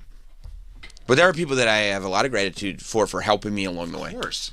But it's not the same as just being like, oh, let's take him from zero to hero. Take under the wing. Right. Nobody took my ponytail out and took the glasses off and let me walk down the stairs while Sixpence None the Richer was playing. That didn't happen. It was gradual. Hey, buddy, can you wrap up on time? That's not. He was on. Anybody wants to take credit? No, that's no. No? All right. No. You sure? You have that. That's probably it. It's probably the credit thing. Yeah. And I'm glad Nicole did it. Like, I'm happy for her. Like, she should. And she's really good at her job. And by the way, she should. She's a great public speaker. Not only is she a great public speaker, personable. She's a great host. Yes. Great host. And she really did, like, oh my God, look at this. Like, this person just got, like, a job here at Sirius and ended up in this position where she hosts this show, and she's excellent at it. Yes. Right, your annoyance has nothing to do with her. Nothing. Like I said, I was like, I mean, it literally would have been perfect if it were both of us. Yeah, but they didn't make you. But she's all that. She is all that. They did. They took her ponytail out. And they walked her from the front desk to the mashup studio. Glasses off. Kiss me. Yeah, that's what happened. I'm glad you guys brought me some clarity on that, because I think you're 100% right. Yeah, I understand why you'd be pissed, but really you shouldn't be. I mean, it's like... Plus, once again, honestly, your success is a hindrance. That is. And also, if they had invited me to do that, I probably would have wanted to turn it down. You wouldn't have enough time. I wouldn't want to go. Yeah. You would just want the invite. I would like the invite. You love an invite. I love an invite and then go like, unfortunately, I can't make it. Right. You get to turn it down. Yeah. Yeah. I looked at my schedule. It's too busy. You can't afford me. Don't even worry about it. Would you ask for a fee? Of course I would. You're like, I would love to do that. What is it An pay? appearance fee. I'm the draw here. Like, yeah. What is it? What does the gig pay? I don't think you guys can afford me. I think we're talking about two separate things here. Like, we don't pay for Ad Week. Oh, okay. Well, I don't go to Ad Week. Okay. Well, now I know. Yeah, I would have liked to have been asked. And I don't think the company shines a light on that. What? Where you started and where you're at. No, they haven't figured it out yet. I don't think they really know. I don't think so. They do either. A couple people do. Yeah. Some people know, and I like those people. Of course. And there's a lot of people here on your side, obviously. I love all of them too. Yeah. I love people on my side. Of course. But not people I'm not on my side. I don't like them at all. I mean, there was a lot of people that are like, I don't see any talent with this guy. Really? I remember that clearly. That sucks. Why are you trying to give this guy a show? Like stop. This guy sucks. Stop right now. And I've since apologized. Okay, good. Well, I'm glad you had to eat a slice of humble pie on that on that take. Yeah. Outrageous though, huh? Yeah, but no, not surprising. I'm not surprised. No, I'm not. It's not outrageous to me. And I wouldn't even let it. I understand why you would, but I don't even. Maybe they took Not Sam too seriously. Right. Who do we want? Not Sam. And then somebody was like, got it. And they were like, no, we meant the brand. That's probably what exactly. I probably really did screw myself over with that. Every time you come up, they're like, Not Sam. Right. Got it. Someone with good intentions. Here's what they say. They say, don't forget. Not Sam. Yeah. And they go, okay, got it. And whoever's actually in charge is like, I don't know. They said literally anybody except Sam. That's probably exactly what it was. You screwed the pooch on that. I know. I probably messed up with the branding. It probably is. It probably is something as simple as that. No, we looked into it. You actually have been, for years now. They've been intending to get you involved with stuff, but somebody keeps saying not Sam and they take it literally. Like, okay, we take his name. All right, fine. We were going to do something, but... And also, maybe you're not as outrageous as Nicole. I'm not that outrageous. You think he's outrageous? Well, or not outrageous I mean, enough? do you see that clip she was on another show and she was talking about how she's... Jeff Lewis? Yeah, well, she's had a nude family. Yeah. That's a wild clip. That's outrageous. She's proud of the clip. Well, she's part of she is part of a naked family. But you know why she's in a naked family? Because she's got a 1,000 square foot apartment. Like, there's nowhere to go. Yeah, but she just said her son just saw her naked. Her son sees her naked all the time. That's weird.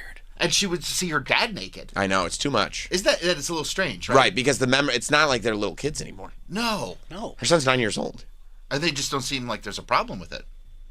I mean, I don't know. Maybe it's just one of those things where we're just, as people, you grow up and you're like, you should cover yourself. Right. We don't live in a family where they're like, nudity's completely fine. Right. But it just seems a little strange to me. Your kids see you naked? Not regularly. Not regularly? Ever? I mean... Maybe by accident at some point, but I don't think you probably would. Sure. I mean, I'm not walking around the house naked, if that's what you're asking. You're not slanging that thing. No, I'm not slanging that thing. No. Why is Eric Nagel commenting and saying ugh? What? Why is Eric Nagel commenting on Nicole Biggins' Instagram? He wrote ugh in a palm face emoji. Eric. I mean, can you imagine how hurt Eric would be if Nicole started commenting on Eric's clips? I mean, imagine if Eric posted a clip, he was like, oh, I saw this TV show on Netflix, and Nicole was just like, ugh. He'd be so hurt by that, wouldn't he? You won't suggest she do that. Well, I'm going to point this out to her I for mean, sure. He's not even on her radar, I guarantee you. Well, okay, well, guess what we're going to talk about on Satisfying on Monday? I don't think about you at all. Yeah, you want to see the clip of her on Jeff Lewis? I don't know. It's got bad reviews. Eric Nagel doesn't like it. I've heard it's ugh. It is a good clip. And Jeff Lewis does a good show, and she and Jeff Lewis are great together. Yeah, and it's funny. She's funny, but... Yeah. You should go on Jeff Lewis's show. He doesn't want me. No? I don't think so. He said You know what he not said? Sam. He said, "Get me not Sam." And then his producers were like, "Got it. All right. Nicole is booked." Yeah, let's hear it. Call yourself a naked family. What exactly does that mean? Wait, no, we're not. No, we're not. We're That's not like Karina. nudists. Matt like screamed at me the other day because he's like, "It's enough. Your son doesn't need to see you naked anymore." How is he seeing you naked? I was getting into the shower. How old is 9-year-old? No, you have to stop that. I agree. No, it's okay. You do you. Don't yuck my yum. My yum is I don't Yeah. care. We're free spirits, the Ryans. That's a choice. Yes, it's a choice. Can you pause on that I for a grew up second? like that. That's also so not true. This She said idea, we're free spirits, but they're not free spirits. Matt's not doing this. I think he might be slinging that thing. I mean, they have like a stupidly small apartment. I mean, it's a nice apartment for the city, but the idea that they're like in the city with 2 kids in that apartment is dumb. I don't know if square footage size indicates whether Yeah, like you have if you to had be like a nude huge or ranch, you not. still shouldn't be walking around naked. No, but I'm saying No, but he's saying their apartment is so small. there's they no can't place help to go. but be naked. When you're naked, it's like there's no quiet place to go naked. You can cover yourself. You should maybe just wrap a towel. I mean, when you get out of the shower, You put a towel You can on. even put a towel around you before you open the curtain. That's true. A lot of people do. Well, and why is the kid in the bathroom while she's showering? Taking a shit. I guess. There's only one bathroom. There's only one bathroom. I don't know. My kids will. When I'm in the shower, there have been times where my kids will just come in the bathroom. But once you're in, Just different, In though. the Yeah, shower, once you're they're already in the shower. Right. I get that. I feel like she's just walking around. That's right. That's right. And they like our bathroom better. I go, just go upstairs to your bathroom. They go, no. No. I go, all right. To go. No, parents' bathroom, always cooler. It is. It is. They like it in there. That's just you got a squatty potty. That's right. I feel like that's exactly just a fact. Like I would go in my parents' bathroom and it'd be like, oh, I'm Parents' bathroom kicks ass. Yeah. Like, I'm not supposed to go to the bathroom here. And it's like got the white tile instead of the yellow tile, or whatever it is. Yeah. Yes. It looks nicer. But she also says they're free spirits, and like I don't know that I've ever met anybody more tightly wound than Well, free spirit, obviously, and nudity. No, but but she says that like it excuses bad behavior. But she's not a free spirit at all. She's literally worried about things 24 hours a day. We're just devil may care. There's no devil may care at all. She's like, oh my God, constantly. She'll go off over anything. Yeah. But she's hypersexual, wouldn't you say? Yeah, but that's not free spirit. That has nothing to Maybe do with she's free mixed up spirit. her words. That wouldn't shock me. You think she's saying, I'm hypersexual, so I'm nude in front of my children? I don't want to draw that parallel, but it's just she likes being naked for whatever reason. Can you text her and ask her if she'll come in today? Sure. Because this is crazy. The idea that she's a free spirit is not true. Like, just because you'll experiment with illicit substances and be, like, sexually open does not make you a free spirit. Yeah, I mean, if you're very sexually open, I assume that's what she was younger, right? I think she's, well, whatever. So, I mean, okay. But that's not free spirit. What? I got a text from Mr. Bacon. What's he saying? I mean, literally, she fights with that poor man every day. How is that a free spirit? I am not slanging that thing. She's a fucking uncontrollable menace. Does that sound like a free spirit? And I think he might be slanging the thing a little bit. I could see him slanging it. Yeah. But yeah, I mean, free spirit. Like what kind Well, I mean, maybe definitions of free spirit could be different from one person to the other. How many times do you hear hippies threatening to burn your house down? 0 times. Yeah, she's wound pretty tight. Hot dog. Incredibly tight. What did Hot Dog say? My parents were the same, walking naked out of the bathroom. Fucking gross. I don't know. That's strange to me. Well, luckily, Hot Dog's never seen his dad naked because that wasn't his real dad. Sam, come on. You just saw some guy's dick. That was just a dude. Some dude. Sam. He would have. That's neither here nor there. That's unnecessary. No, I know. That was totally uncalled for. You know what? I take it back. All right, you can go on with Nicole claiming that she's a free spirit. That's ridiculous. I remember being in high school and seeing my dad. But it was Seeing your dad? Now we're taking it to another level. It wasn't sexual. That's weird. Don't you think that's weird? Seeing your dad naked in high school? Yeah. Dude. That's weird. And not by accident, just like walking around. And like, why would her dad be okay with that? Because you know your kids are in high school. You know? Can I say something about Nicole if it's quoted from Matt Biggins? You can say something that Matt said about Nicole. She's a drug-fueled whore. That's different from being a free spirit. I mean, who said that? Who is Matt to Nicole? Well, a husband. Oh my God. I love him. I mean, the toxicity is crazy. It's Looneyville over Can there. you imagine if that's your day-to-day life and you're telling me you're a free spirit? Like, I've never been in an environment with more tension. Never. And those children seem so sweet. By the way, of all my friends who have kids, honestly, this wiener did a good job, Travis, with his kid. Yeah. And I mean, Matt and Nicole's kids are like great. They're so sweet. They're great. They play with our kids. Like, I would think, knowing Matt and Nicole as well as I do, that it would be one of those scenarios where we would be polite, but we'd be making up excuses for the kids not to see each other because we wouldn't want their kids around ours. Yeah. That's not the case at all. We love their kids. But I guess the mother is, what did he say? He said, not me. You wouldn't say this. Never. What would her husband say? That she's a drug-fueled whore. Oh, my God. Drug-fueled. And a fucking uncontrollable menace. Wow. Man. Have you heard back from Nicole? No, not yet. But I did text her. We got to talk to her. Talk about somebody who probably loves the peace and quiet. Matt? Yeah. He's a maniac himself, though. He's nuts, dude. Yeah, He's a crazy human being. yeah. And he gets it. I mean, have you seen, like, he gets road rage just driving. It's literally my favorite thing. I tell Nicole all the time. Every single trip.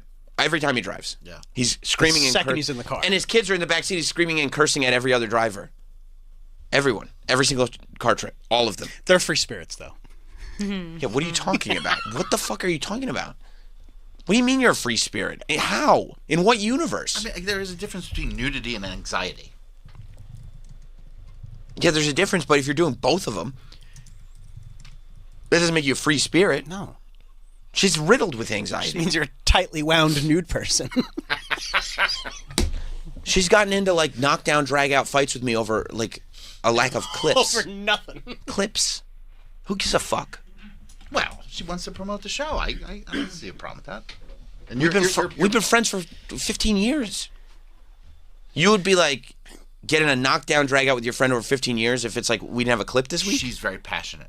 She's a very passionate person. Which is the opposite of free spirit. It's the opposite.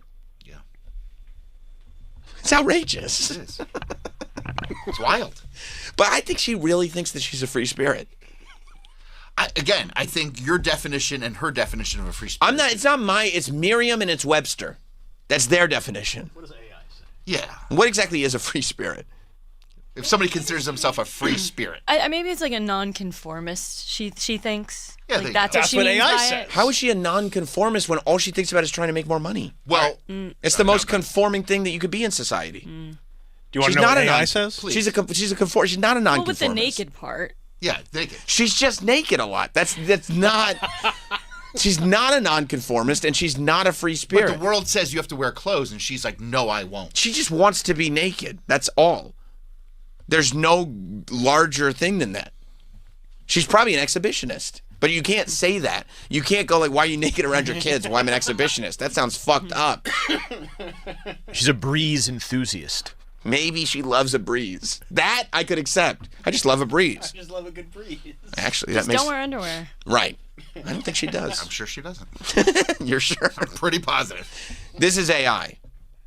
A free spirit is an independent, nonconformist person who lives life on their own terms, guided by their inner voice rather than social expectations. Okay. I've never known anybody that craves an outside opinion more than Nicole. She loves somebody telling her she did right or a good job. Well, everybody does, right? Yeah, because they're conforming. Everybody does. You know, if somebody didn't, they'd be a nonconformist. You know why everybody does? Because it's a societal norm. Mm-hmm. You see what I'm saying? Yeah. Which feels like the different. It's the opposite of a free spirit. But yeah, you're right. She is. She doesn't worry about social rules. Yes, she does, except the clothes. All the other social rules she does worry She adheres to. about. Yeah, and she's very worried about them. Let's see. I'm going to ask ChatGPT something. What are you going to ask? I'm thinking about asking it, is it wrong? I'm thinking about asking it, is it wrong to always be around your children, naked around Say, at what age is it no longer appropriate for a parent to be nude around their children? Is that it? Yeah. First of all, I love it. It's my favorite thing on the whole show. And I love that we're entrusting the worst speller to That's right. talk to ChatGPT. It doesn't matter about this. It knows what He'll we're figure it saying. out. Yeah. But isn't that is that a great way to word the question? Yeah. Yeah. Okay. Well, there's a lot here. That's fine. We'll get to the bottom of it. Yeah. I'm gonna put this call. Please hold. Okay. Please hold. Okay, in infancy to early toddlerhood, 0 to 2, nudity is generally fine. Children at this age don't have an understanding of what modesty or body boundaries. Okay. Preschool, 3 to 5, children start developing a sense of privacy and gender identity. Some occasional nudity, like changing clothes or showering, might still be fine, but parents usually begin to cover up more around this stage. Early school age, 6 to 8. Most experts recommend more modesty by this age. Children start comparing bodies and can feel confusion or discomfort if they see adult nudity regularly. It's a good time to start modeling privacy and respecting boundaries. Pre-adolescent, 9 years plus. By this age, it's generally considered inappropriate for parents to be nude around their children. Kids become self-conscious and aware of body and gender differences, and continued nudity may cause embarrassment or confusion about boundaries. That's good to know. That would be the exact. So it is. that kind of makes sense. The right? AI overview is that it's inappropriate. Yeah. But I mean, a little bit I don't think is a big deal. No, like if it was like, oh, I'm getting out of the shower, like, oh, Yeah. But that to be like, what? Like, I think it's healthy to not make a big deal out of it. Yes. You know what I mean? Absolutely. To not make them seem like, oh. Mm-hmm. But like, also, And I think women is different from men. I think women and daughters, husbands and sons becomes different. Yes. I think it's weird. Yeah, it's like in your case, you just have a daughter. Right. So you can't be slanging that thing. No, I'm not slanging that thing. Right, but if your wife was innocent, it'd be a little bit different. Which she does. Right. Like, yeah. Right, that's exactly Come right. out of the shower, go to the bedroom. Right. Yeah. Right. But you can't be showing off that hose. No, I keep the hose. No, yeah. Yeah, I think that's definitely Yeah. That's definitely right on. You think it's different though in their house? What do you got, buddy? I mean, she said. apparently she's naked all the time. Yeah. Son sees it all the time. It's crazy. She hasn't replied yet. I don't want to talk to her. She might be fueled up. Oh, right. I forgot about what her husband said. Brendan in Chicago. What's up, Brendan? What's going on, guys? How you doing today? Good. All right, so if it was like the mid-1990s, do you think Nicole would do one of those Women of Radio Playboy spreads that they had? I mean, 1,000%.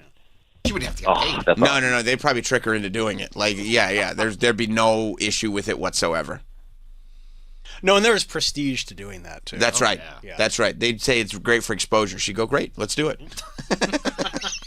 I'm in. Yeah. Andy in South Carolina. Hey, how's it going, Sam? Fabulously. So I'm really troubled by this Nicole thing, and I really want to help you guys get down to the bottom of it. So I did what any self-respecting journalist would do, and I reached out to the one source of truth, the Hits One Morning Mashup text line. Oh, great. Specifically saying that I was working on a story for Stallcast and trying to establish if Nicole has a devil-may-care free spirit attitude or if she's just a raging nudist, and if they had any comment. And I really think they're taking this hard, Sam. They have not responded. The Morning Mashup text line has really... I don't have a source anymore. They've stopped responding. No. I think they're just embarrassed by all of this. This is terrible. This has all come to light. Wow. Well, you might have to write them back and say, listen, we're going to press whether you comment or not. So if you'd like to be a part of this, please send a comment. Perfect. Yeah. This is our Watergate. Thank you. Thank you very much, Andy. Yes. Yeah, I can't tell if I'm more offended by the nudity or the fact that she thinks she's a free spirit. I think the free spirit thing that's it. is really bothering me. Because that's nuts. Yeah, well, we should get a clear definition of what she considers that to be. Yeah, I mean, where are they? Where are these mashups? They're doing an interview. Oh, maybe they are doing an interview or something. We can take a break and go down the hall. I think taking a break. We can look in their window, see what's going on. We don't have to take a break, do we? No, we do. Why? Yeah, Sam. We don't, right? What do I have to do? In life? Yeah. Pay taxes. Okay. Die. Okay. Anything else? No. That's All right. Let's move on to the next topic then. Troy, but he should. Do we have a live read? Yep. That's a lie. I don't think we do. No. You know why we don't? You know why I know we don't? I wasn't at Ad Week. They were like, "Oh, I didn't know about that show." No, we got a live read. Have you? We haven't done the show yet, just all the way start to finish. We're not doing that. Should today be the day? No, we can't stack up 45 minutes of commercials at the end. Says who, Sam? I will go to break right Lady, now. I worked your night show. I've seen you do it. He's a different guy now. I did. Yeah, I'm a little bit more professional, So we are going to take a break. Okay, enough is enough. We've done a lot. You're such a free spirit, though. You don't like to take breaks. I'm a nonconformist, and enough is enough. But we will take a break now due to my choice only. But we got a lot to discuss still. So we're going to take a break. We'll be right back. Stay there. We'll be right back with Sam Roberts Show. Faction Talks, Trump Nation. You know, we talk a lot about ticketing and where your money goes. So I checked into this place, and the woman takes my credit card and says, there's going to be a $45 a night charge for a resort fee. So I said, so what is the $50 a night for? She looks up at me and she goes, it's kind of a hotel tax. And then she goes back down, looks at her computer, and she looks up at me and she goes, I'm not going to lie, it's kind of a scam. Trunk Nation with Eddie Trunk. Weekdays, 3 p.m. East on SiriusXM's Faction Talk, Channel 103. Discover the stars and sounds of Latin music's biggest year yet. And get ready for the Billboard Latin Music Awards with a channel featuring all the hits from this year's finalists. Bad Bunny, Karol G, and more. Plus, iconic tracks from past winners. The Billboard Latin Music Week channel. Direct from Miami. For a limited time starting Friday on Channel 79 and the SiriusXM app. The biggest game of the season, right here, right now. Starts Saturday strong. It's Big Noon Saturday on Fox. And here we go. It all starts at 10 Eastern with Big Noon Kickoff, live with an epic pregame. The crowd, the atmosphere, this is what makes it special. Then it's America's #1 game. What a hit. The best pregame, the best announcers, the biggest games. Down the sideline, touchdown. It's Big Noon Saturday, noon Eastern on Fox. This episode is sponsored by BetterHelp. People who don't talk to therapists still need help solving their life problems. Some people turn to message boards, discussion sites, or group chats with strangers for advice. But you have no idea who you're talking to. They're not licensed therapists. They aren't trained to help. BetterHelp therapists work according to strict code of conduct and are fully licensed in the U.S. It's fully online, and you can pause your subscription whenever you need to. Switch therapists at any time at no extra cost. With over 30,000 therapists, BetterHelp is the world's largest online therapy platform, having served over 5 million people globally. As the largest online therapy provider in the world, BetterHelp can provide access to mental health professionals with a diverse variety of expertise. Find the one with BetterHelp. Our listeners get 10% off their first month at BetterHelp.com/Bennington. That's BetterHelp.com/Bennington. Are you tired of online threats? Then get an antivirus. It's the only online protection you will ever need. Just a quick question. Does it encrypt your online traffic the same as NordVPN? No, but it protects your device. Just pop that CD in and you're good to go. But it will stop your internet service provider and other snoopers from monitoring you online, right? Oh, no, not really. It won't stop online snoopers or block annoying ads. In fact, forget what I said at the beginning of this ad. This ad is now about NordVPN. I just realized that an antivirus is only half protection online. So get better online protection with NordVPN. It will encrypt your traffic, protect you from malware and phishing, and stop annoying ads. Get NordVPN with 77% off and enjoy 3 extra months. Yeah! Dreaming of your next trip? Let Gate One Travel turn those dreams into reality. For over 40 years, Gate One has been helping travelers explore the world with affordable escorted tours and river cruises led by expert local guides. From Europe to Asia, South America, and beyond, Gate One has your perfect itinerary. Book now through October 28th, 2025, and you can save 20% on all escorted tours and river cruises with promo code PLAN20. Book today at GateOneTravel.com and see more of the world for less. Want to hear something scary? Spirits are swirling in the SiriusXM app with creepy Halloween treats. Countdown haunted hits on the Freaky 50. Howl at the moon with wicked rock specials. The spell on you. And unearth more monstrous fun all month long. Then you can monster mash. Just search Halloween on the SiriusXM app if you dare. Hi, I'm Chuck McDowell, and I'm here to help you cancel those outrageous cell phone bills.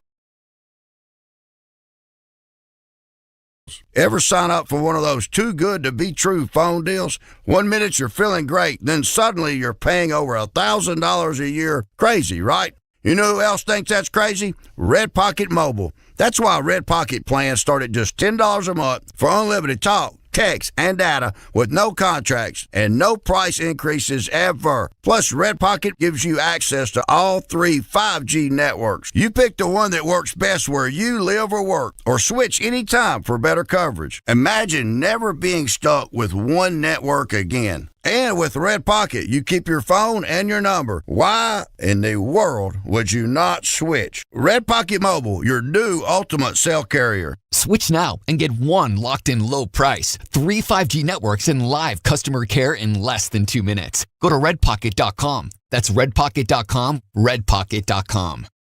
Jackpocket is America's #1 lottery app, and they let you order official lottery tickets right on your smartphone. Why wait? Download the Jackpocket app to easily order Powerball, Mega Millions, or official state lottery tickets in just a few quick clicks. Jackpocket makes ordering tickets quick, simple, and secure. And here's the best part. If you're new to Jackpocket, they've got a special offer just for you. Download the app, opt in, and get a free lottery ticket. Don't forget to use promo code Powerball when you sign up. That's promo code Powerball on the Jackpocket app to get your free lottery ticket. Gambling problem? Call 1-800-GAMBLER. In New York, call 877-8-HOPE-NY or text HOPE-NY. 18 or older. 19 or older in Nebraska. 21 or older in Arizona. Jackpocket is a lottery courier and not affiliated with any state lottery. Eligibility restrictions apply. Void where prohibited. Opt in for $5 in non-withdrawable lottery credits that expire in 168 hours. Ends on September 30th, 2025. Terms at jkpt.co/draw5. The NFL International Games head to Wembley.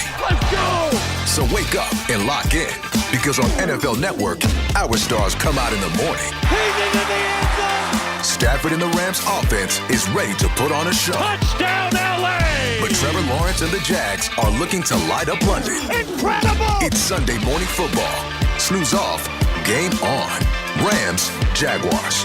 Sunday, October 19th at 9:30 a.m. Eastern, only on NFL Network. At LendSeek, we know running a business takes heart, hustle, and sometimes a little help. That's why we stand with you with our exclusive AI lending platform, connecting you to over 100 funders. If you've been in business for at least 2 years with a minimum annual revenue of $500,000, you can get up to $1 million in funding in as fast as 24 hours. No collateral, no prepayment penalties, no red tape. Apply today with no cost or obligation at lendseek.com. That's LENDSEEK.com.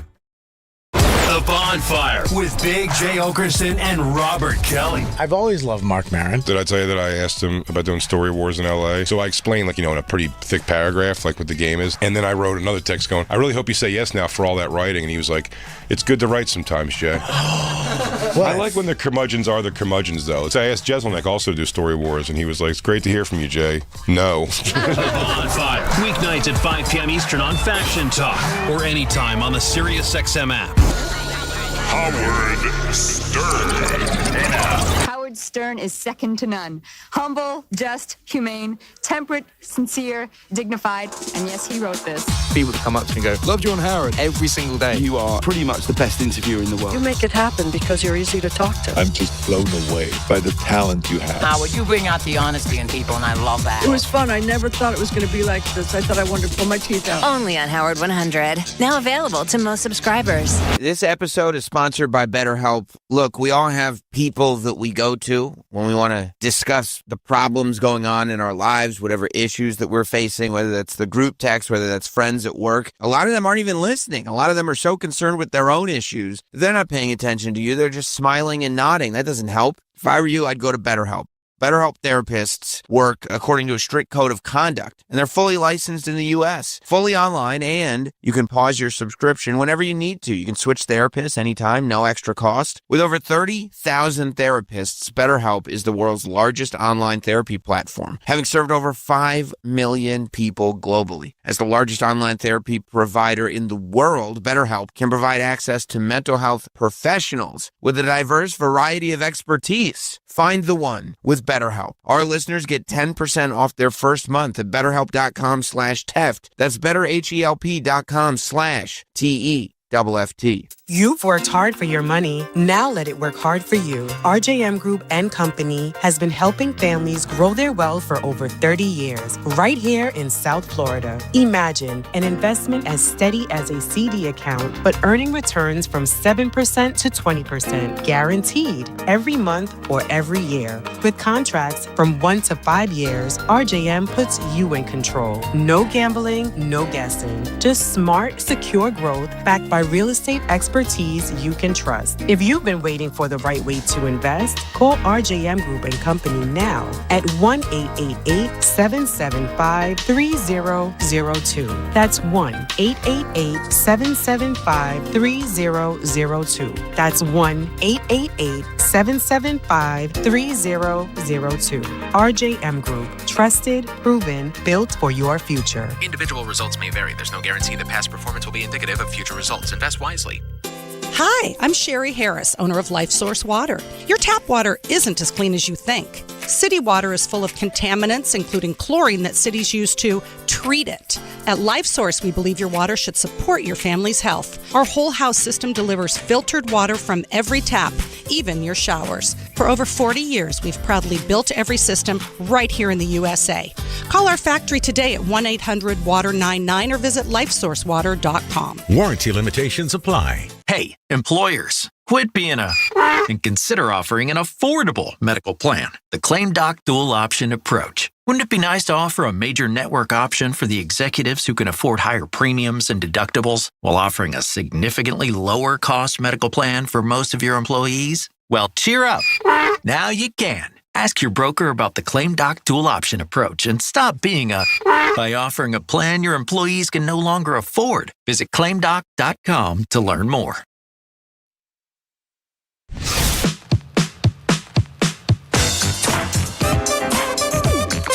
We're back with Sam Roberts Show. You watching that as well? And I still got to watch the Lilith Fair documentary.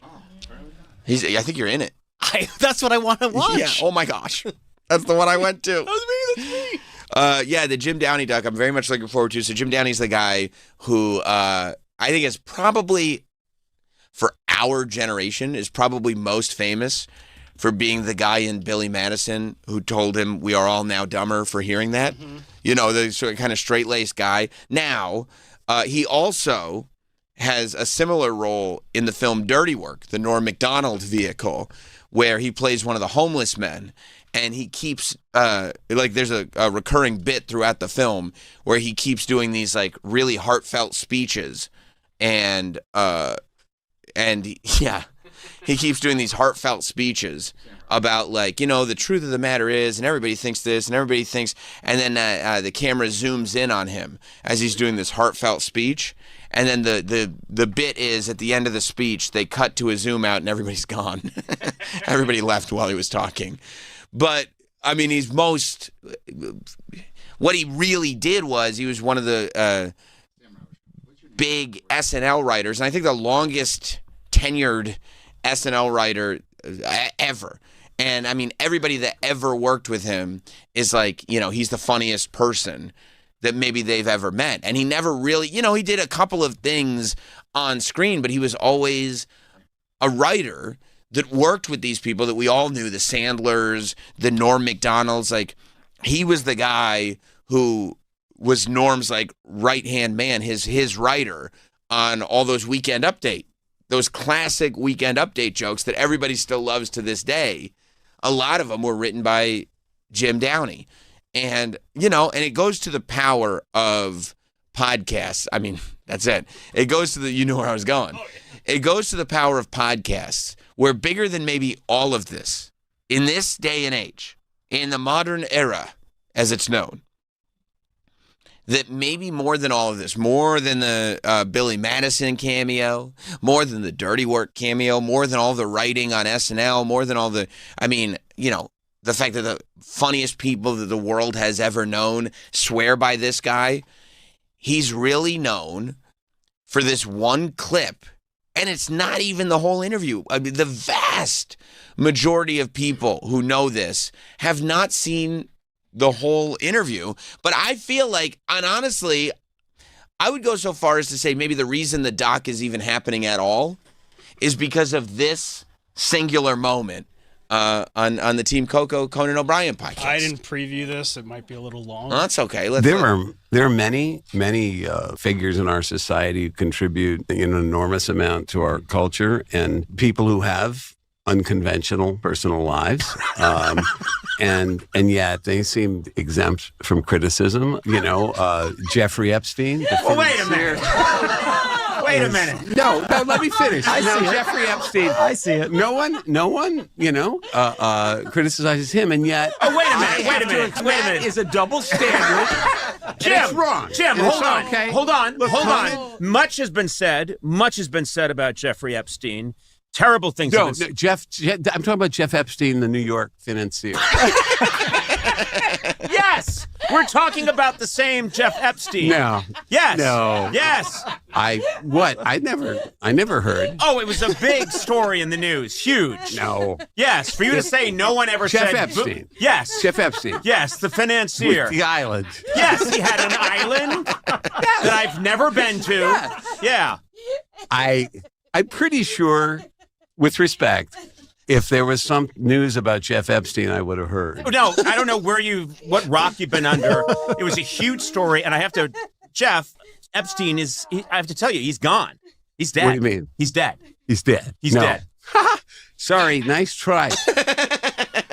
I mean, it's one of the funniest moments in the history of podcasting, and I feel like it's a big contribution to why he's getting a doc about, who he is. So many people saw this clip, they're like, who is this dude? And, I think he's far more prolific than people realize.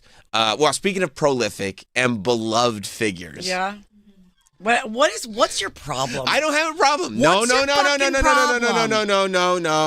No. Okay, go ahead. What do you have to say to me? Because I honestly only have 5 minutes because the boss man needs me. This is in the Bruce? No, I wish him. I wish he needed me. This is in the public zeitgeist. Yes. Troy said Yeah. that he had seen a clip of you on Yeah. Jeff Lewis talking Yeah. about being a nudist. I'm not a nudist. A never nude. No, I just if I'm not hiding, if I happen to be getting dressed or something like that, and it's been like that for a long time. And you made it seem like you were very comfortable walking around naked. I am. Okay. And then, so we criticized, we gave our opinions. Guess what? So is Matt flinging around his dang Matt wang. says he's a liar. Okay, well, I'm going to tell you something right now. He really just recently started being like, maybe we shouldn't. Your husband texted the show. Do you want a direct quote? Yeah. I am not swanging that thing. You always swang What's that the other thing. part of the quote? She's a fucking uncontrollable menace. That's not true. What's the other quote? She's a drug-fueled whore. I'm also. She said that. I'm He an said that. an uncontrollable menace. I'm not a drug-fueled whore. I didn't think so what he either. said. I didn't think so either. But I am an uncontrollable menace, 100%. And then I took umbrage. Yeah. with the fact that you said maybe I'm just a free spirit and said I guess I'm a free spirit, and I said there's maybe no one I've ever met that's more tightly wound than Nicole. Well, right. She is in no way, shape, or form a free spirit, and she's completely misrepresenting herself. That's all. Okay, free spirit in that area. You just like being naked around your kids. No, that no, doesn't no. make I don't you free like spirit. being naked. I just don't care. It's just a body. We Right. all have them. It's not that big of a deal. And I'm not just like, I'm not a nudist. Yeah, but Nicole, we don't all have bodies like you. You know what I'm saying? You know what I'm saying? No, listen, I'm not. When I say free spirit, maybe I misspoke. More like I just do what feels good. Right. Whenever if I act like that. Right. That's how I make my decisions. This feels good. Let's do it.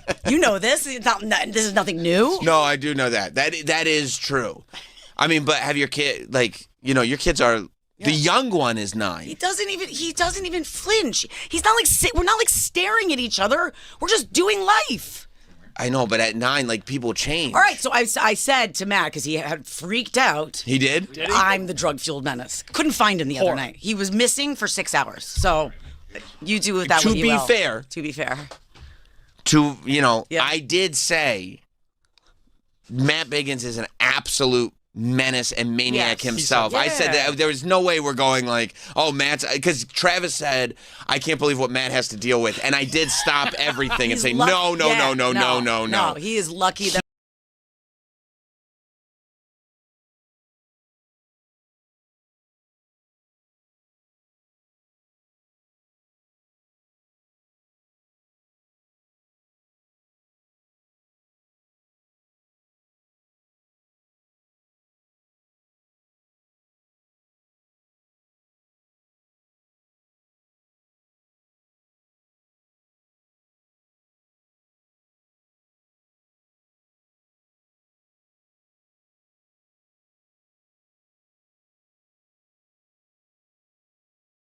A liar.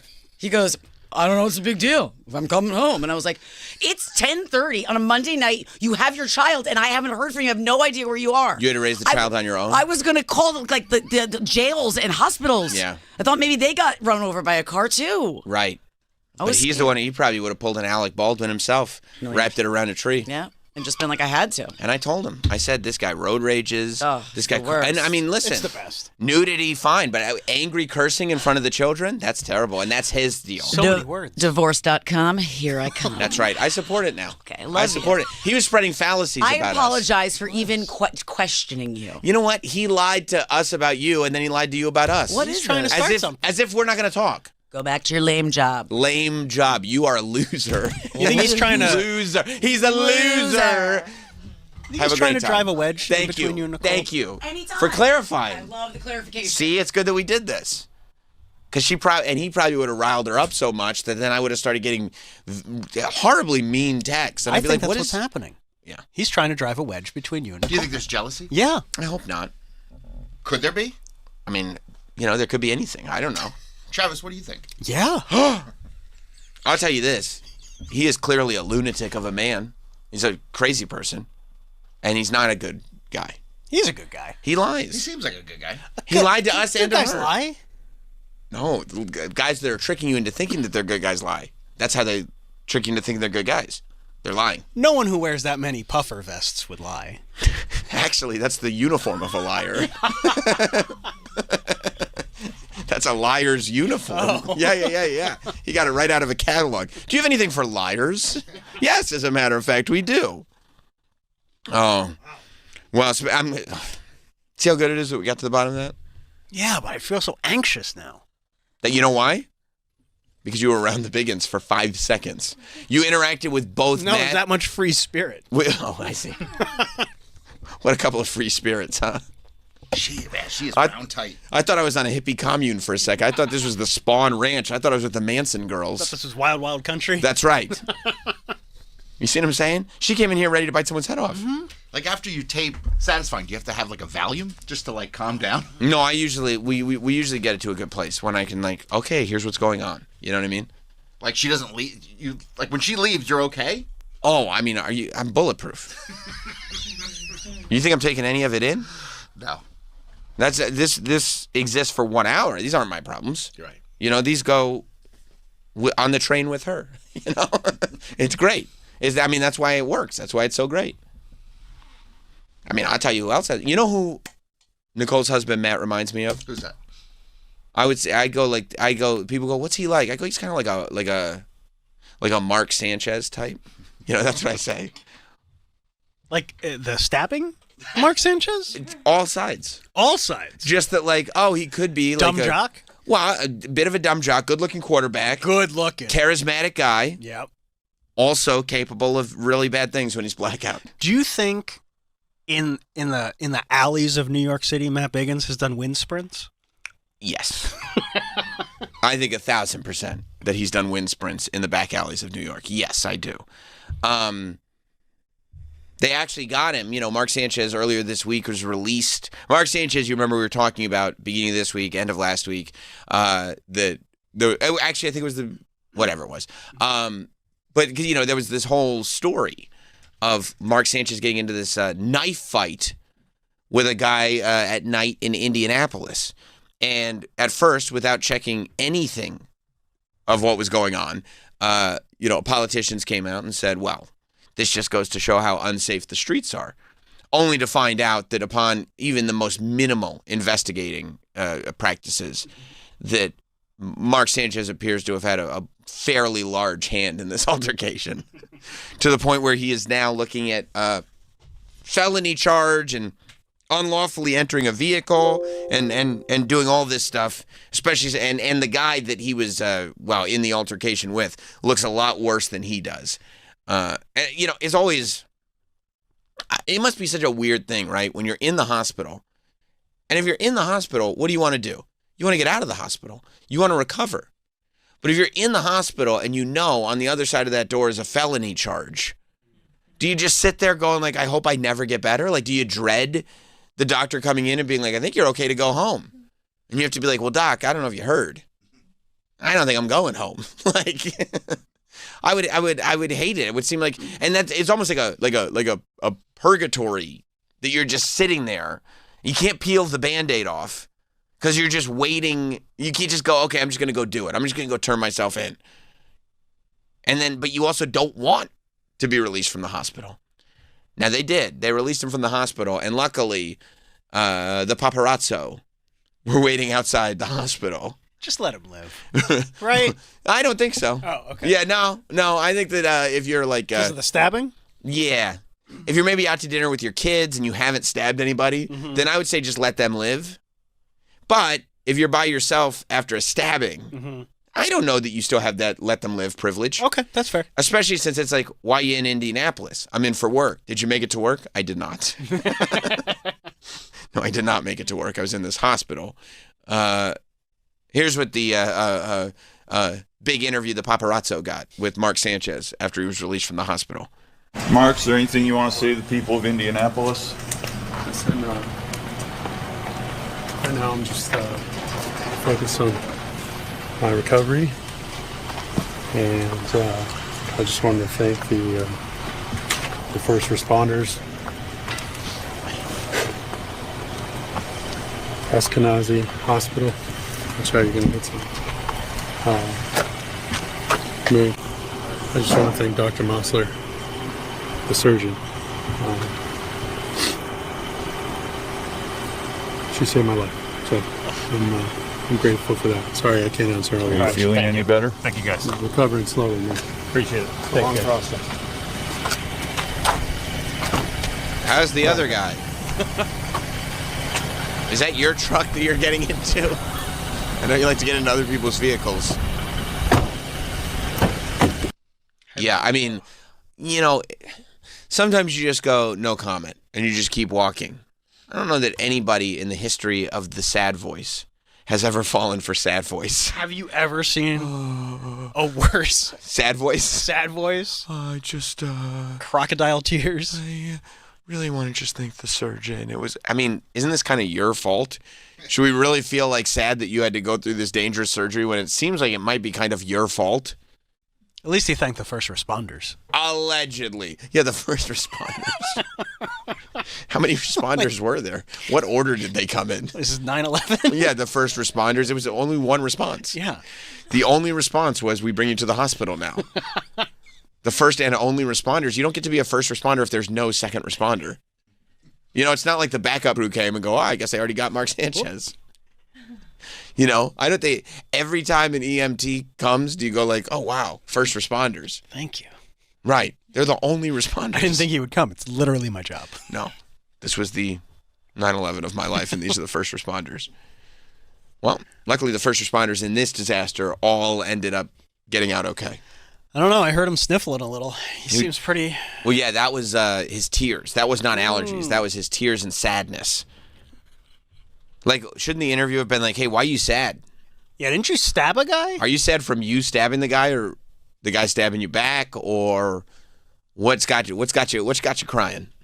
What's got you so upset? You know? Like, did you ever like call out of work pretending to be sick? But you do sad voice instead of sick voice? Yeah.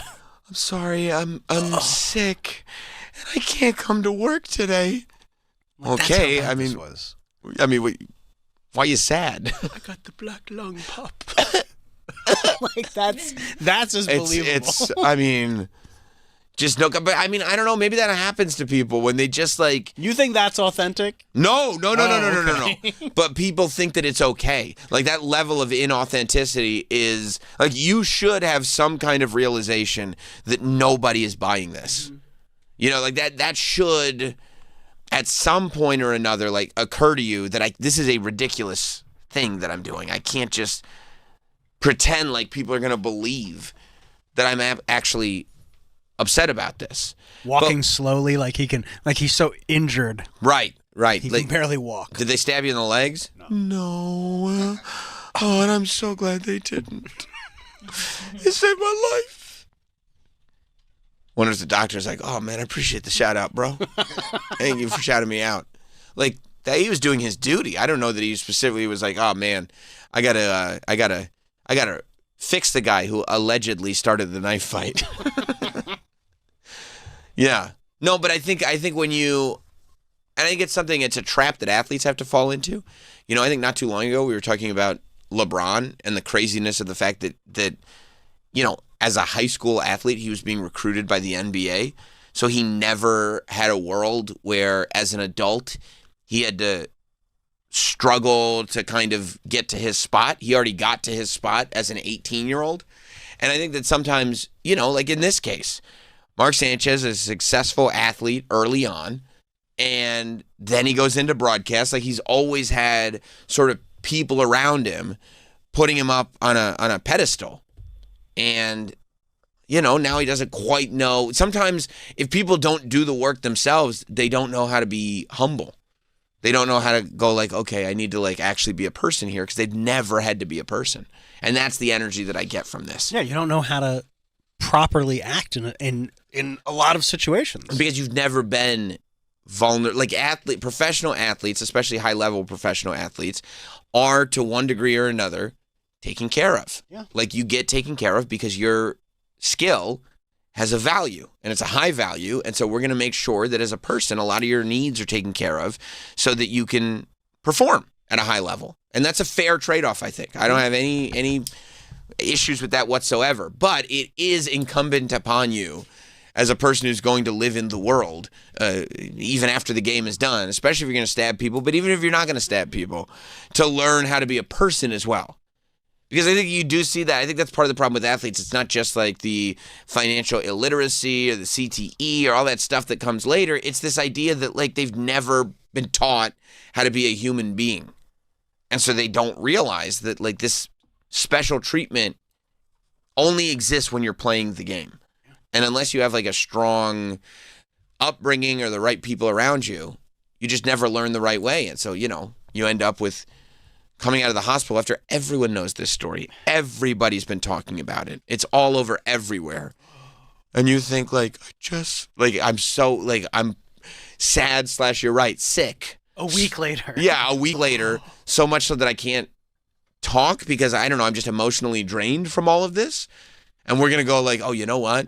We've all been dunking on Mark Sanchez for a while, but I just saw it. He seemed real sad in the paparazzi interview. I think I'm going to lay off. I think I'm going to calm down. So I don't know. I mean, he's not in jail. No, he was booked and then, released. Yeah. So We'll see. Is he going to get tried in Indianapolis? Sure, yeah, that's where Mhm. it happened. Yeah. Yeah. I mean, luckily, Indianapolis is a cool city. I don't know if that's what I would be thinking about. Well, you go to St. Elmo's. Yeah, but You know what I mean? You get a nice steak dinner at least while you're there. not when you're that They got sad. the shrimp cocktail. That's what everybody They love talks about. that, Yeah, right? they love the shrimp cocktail. They go, you got to try the shrimp cocktail. Yeah. Everybody says that. Well, that's the thing. Have you tried it? No. It's fine. But I You don't, don't eat shrimp, right? I don't eat shrimp, yeah. Well, I mean, the deal over there is they say try the shrimp cocktail, and you're not supposed to say why, but it's because the horseradish is so spicy. Oh, that sounds good. Yeah, and it's fine. It's supposed to like clear out your sinuses, and you go. Is it that spicy? Have you had it? I mean, I don't mind spicy. No, have neither had do it, I. And it's fine. I was like, oh, okay, this is it. This is what everybody talks about. Right. I'm like, yeah, this is it. Like, okay. Okay. Can I order my entree now? Like, can I get a burger? Yeah, well, I don't have burger. You're missing out on not eating shrimp. Scrimps? It's fine. I'll have scrimps at the hibachi. That's all. Okay. You know, All right, that's fair. a little hibachi scrimp Okay. is nice. That's cool. Yeah. What Like about some only seafood? popcorn shrimp? Say that again. That's the only seafood you eat? Yeah. I mean, I've had like I'll have like a fish and chips type fried fish maybe. A fish stick? Will you have a fish stick? Yeah. But We have a fish stick. yeah, I like fish sticks. I didn't. Why? No reason. Okay. Yeah. Because sometimes people ask me that and they start laughing. I don't know why, but yeah, I like fish sticks. No, I'm just curious. They do. Yeah. Yeah. Because I didn't think you ate any seafood. No, I eat fish sticks. Oh, that's cool. Yeah. Okay. Why? Fish sticks? That's what I said. Fish sticks. You like a fish stick? Yeah, I like fish sticks. No reason. But don't. You know I'm not a gay fish, right? Because some people have said that before, but they just keep saying it. Relax. And I mean, I'm not. So don't say that if like that's fish where you're sticks. going. Right, dude. Okay. Don't say it. Okay. Got it. Yes, I like fish sticks, Whoa. You hear him? Oh, okay. All right. but that doesn't. Okay. That's a normal thing. Sure, yeah. No, we got Fish. it. And now I'm a gay fish. What about Filet-O-Fish? Oh. No. Really? No. Would you try one? I doubt it. Why wouldn't you try a Filet-O-Fish, but you said like you will have like a fish and chips? Like it's basically the same Pretty thing. much, yeah. Well, I have like fish and chips at like a real Long John Silver's, like a real seafood place? Exactly. When I know the captain has fished it out fresh. High class Right. establishment. I mean, and the nice thing about Long John Silver's is a lot of times you can see the fisherman, like Gordon's. Right. You can see the fisherman. That guy caught your fish. It's like, great. Okay, who caught did John catch this? You know, Long John. Yeah. But so you won't. No, have I a mean more like Filet-O-Fish. a fish and chips. Like I would have it at like if I went to like a nice seafood place, and then literally that's all. They didn't have any sort of like chicken dish over here or something that I could make do with. Like when we were in Hawaii years ago, my wife and I, I had How many like, bags did you bring? Well, I just did carry on. So did she. For your whole honeymoon? Yes. The whole honeymoon, you only had to carry on. I believe it was somewhere in the vicinity of 11 days. What the hell did you pack? I mean, some bathing suits, some... Hey, Bathing Troy, suits. they weren't wearing many clothes, if you know what I mean. That's right. That's right. That's right. That's exactly right. Oh, those are... I'm telling you, it was packed, though. At carry-on, we tested the limits. I said, I hope they don't make me put it into that little, like, metal rectangle thing. Because, yeah, oh, yeah. Smash it in there. Oh, yeah. Can you open your carry-on? No, dude. No. I'm one of those people at the airport sitting on it, trying to get it shut again. No, but we were successful. You had fish there. But yeah, so I had like a fish and chips there, like if it was Like a beer battered fish? That's right. Okay. That's right. That's Catch delicious. of the day? Yeah. I mean, I guess it could be a catch of the day. But it's halibut? I like it. I like it's beer battered. I like it deep fried. With That's delicious. Right. So I can have that. Okay. But it's usually not a choice. What about like a good tuna tartare? No, I would never. Can you imagine him eating a tuna tartare? I would love never. tuna tartare. I would never. No, Really? It's crazy. I wouldn't. It's not crazy. I would never. Would you have tartar sauce with your beer battered fish? I would not. But a lot of times it was because my boss, he took it off the menu until he said they can finally have their tartar sauce. Let them have their tartar sauce.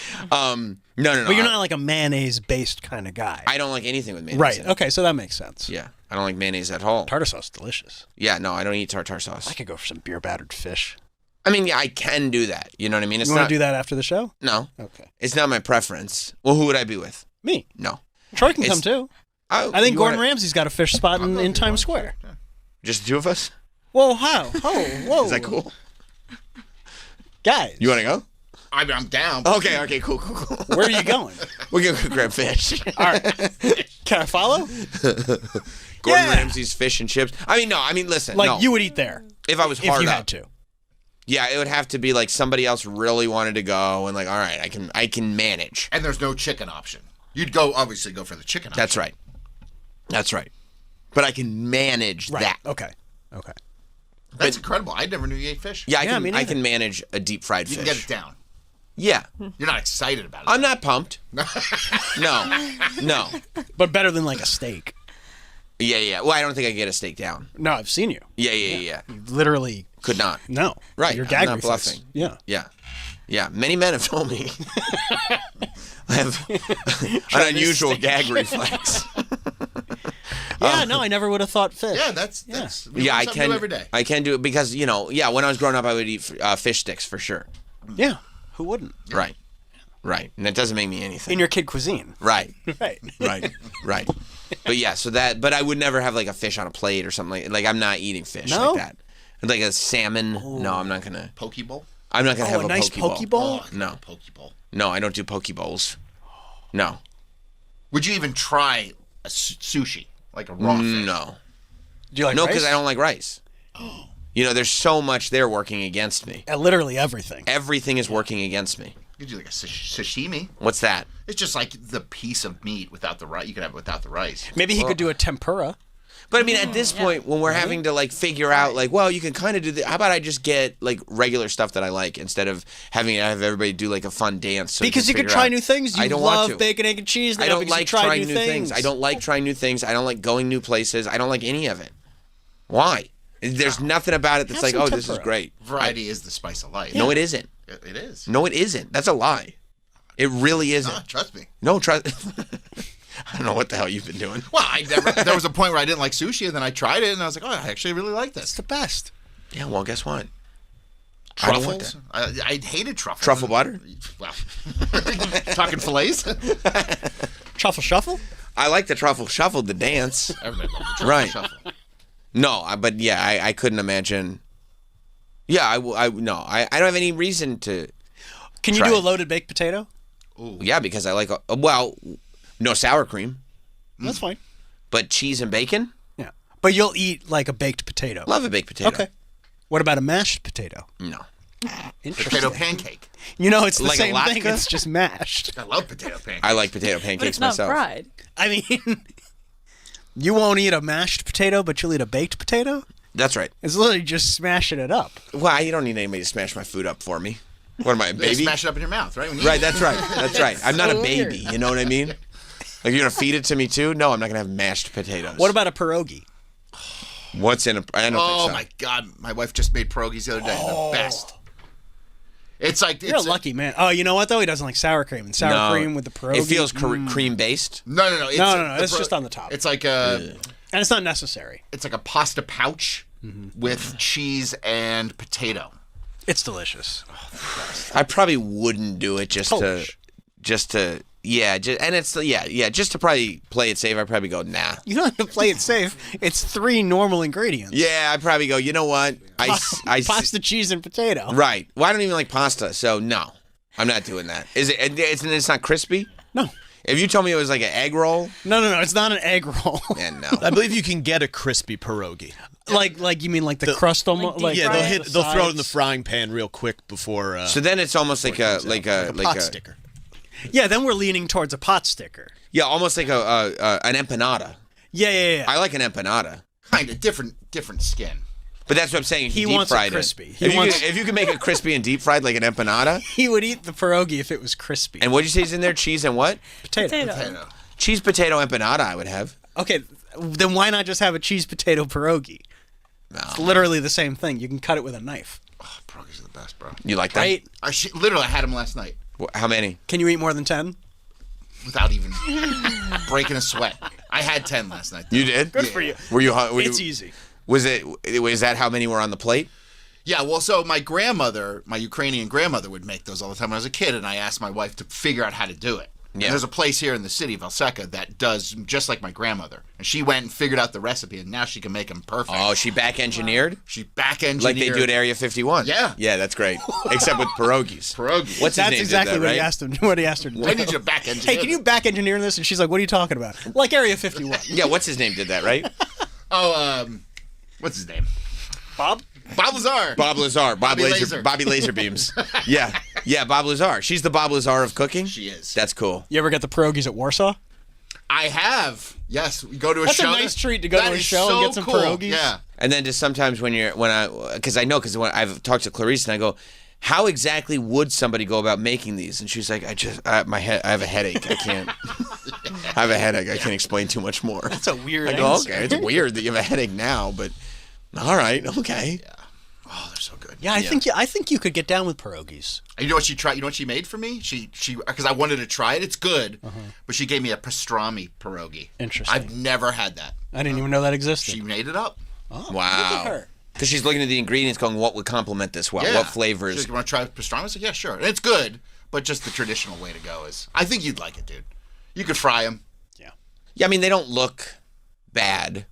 Well, I mean, You put some ketchup on it. They're really good. you do ketchup on the pierogi. Sometimes. I like ketchup. Sometimes, but I'll do sour cream and grilled onions. Yes. Like that's traditional. I'm not going to do all that. Right, but ketchup you could do. I could do ketchup, yeah. Get some Mrs. T's from the Mrs. T's pierogies? Yeah. From Is that what happened to your mom? You got so successful. Thought you would have changed her name, right? Well, no, it's branding. I see. Yeah, you got to keep the name. I see. Eric in Colorado. What's up, Eric?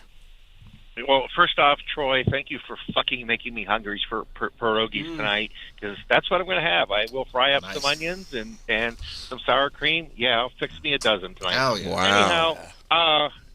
Anyhow, can we have Jess on someday to discuss just exactly how difficult it is to feed Sam while also feeding 3 small children, and who is easier to accommodate? Well, listen, either she goes, okay, everybody's having chicken cutlets, and we just get chicken cutlets and she heats them up and everybody has chicken cutlets, or there are plenty of times when it's like, hey, I made the kids like minestrone and whatever, so you should order yourself something, and I'm fine with that.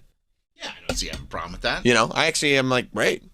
I've been out to dinner with you guys. Right. She will ask the waiter. No, that's not true. Hey, can you do this for my husband? Hey, my husband would like this, but not this. Not like he's a child. Oh, that's okay. I mean, you got a wonderful life. That's right. But he can do that himself.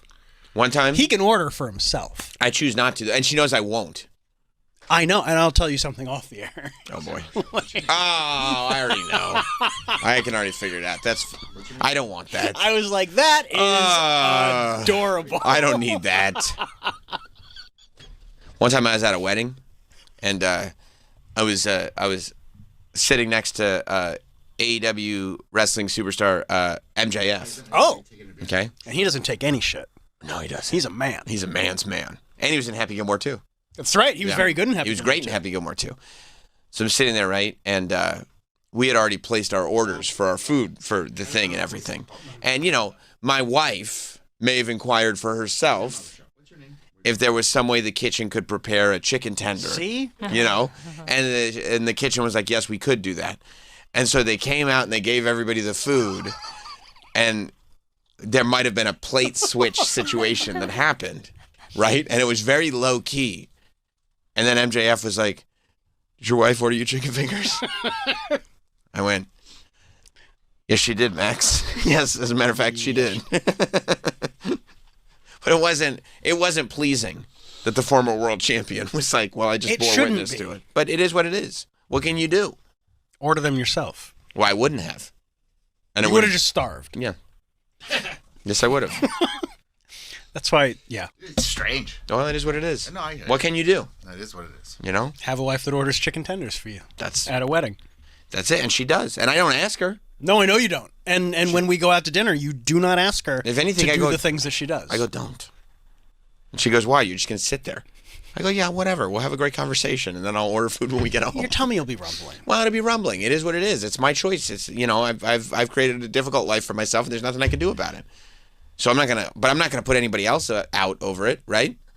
Yeah, I don't know. I just think that once you crack that trauma that has caused all of this. You wonder if it's is it a texture issue or is it really a taste issue? It can't be a taste issue because he doesn't know what half of this stuff tastes like. Right. Not for me. But I wonder, well, it's no texture. Are your parents picky eaters? Not at all.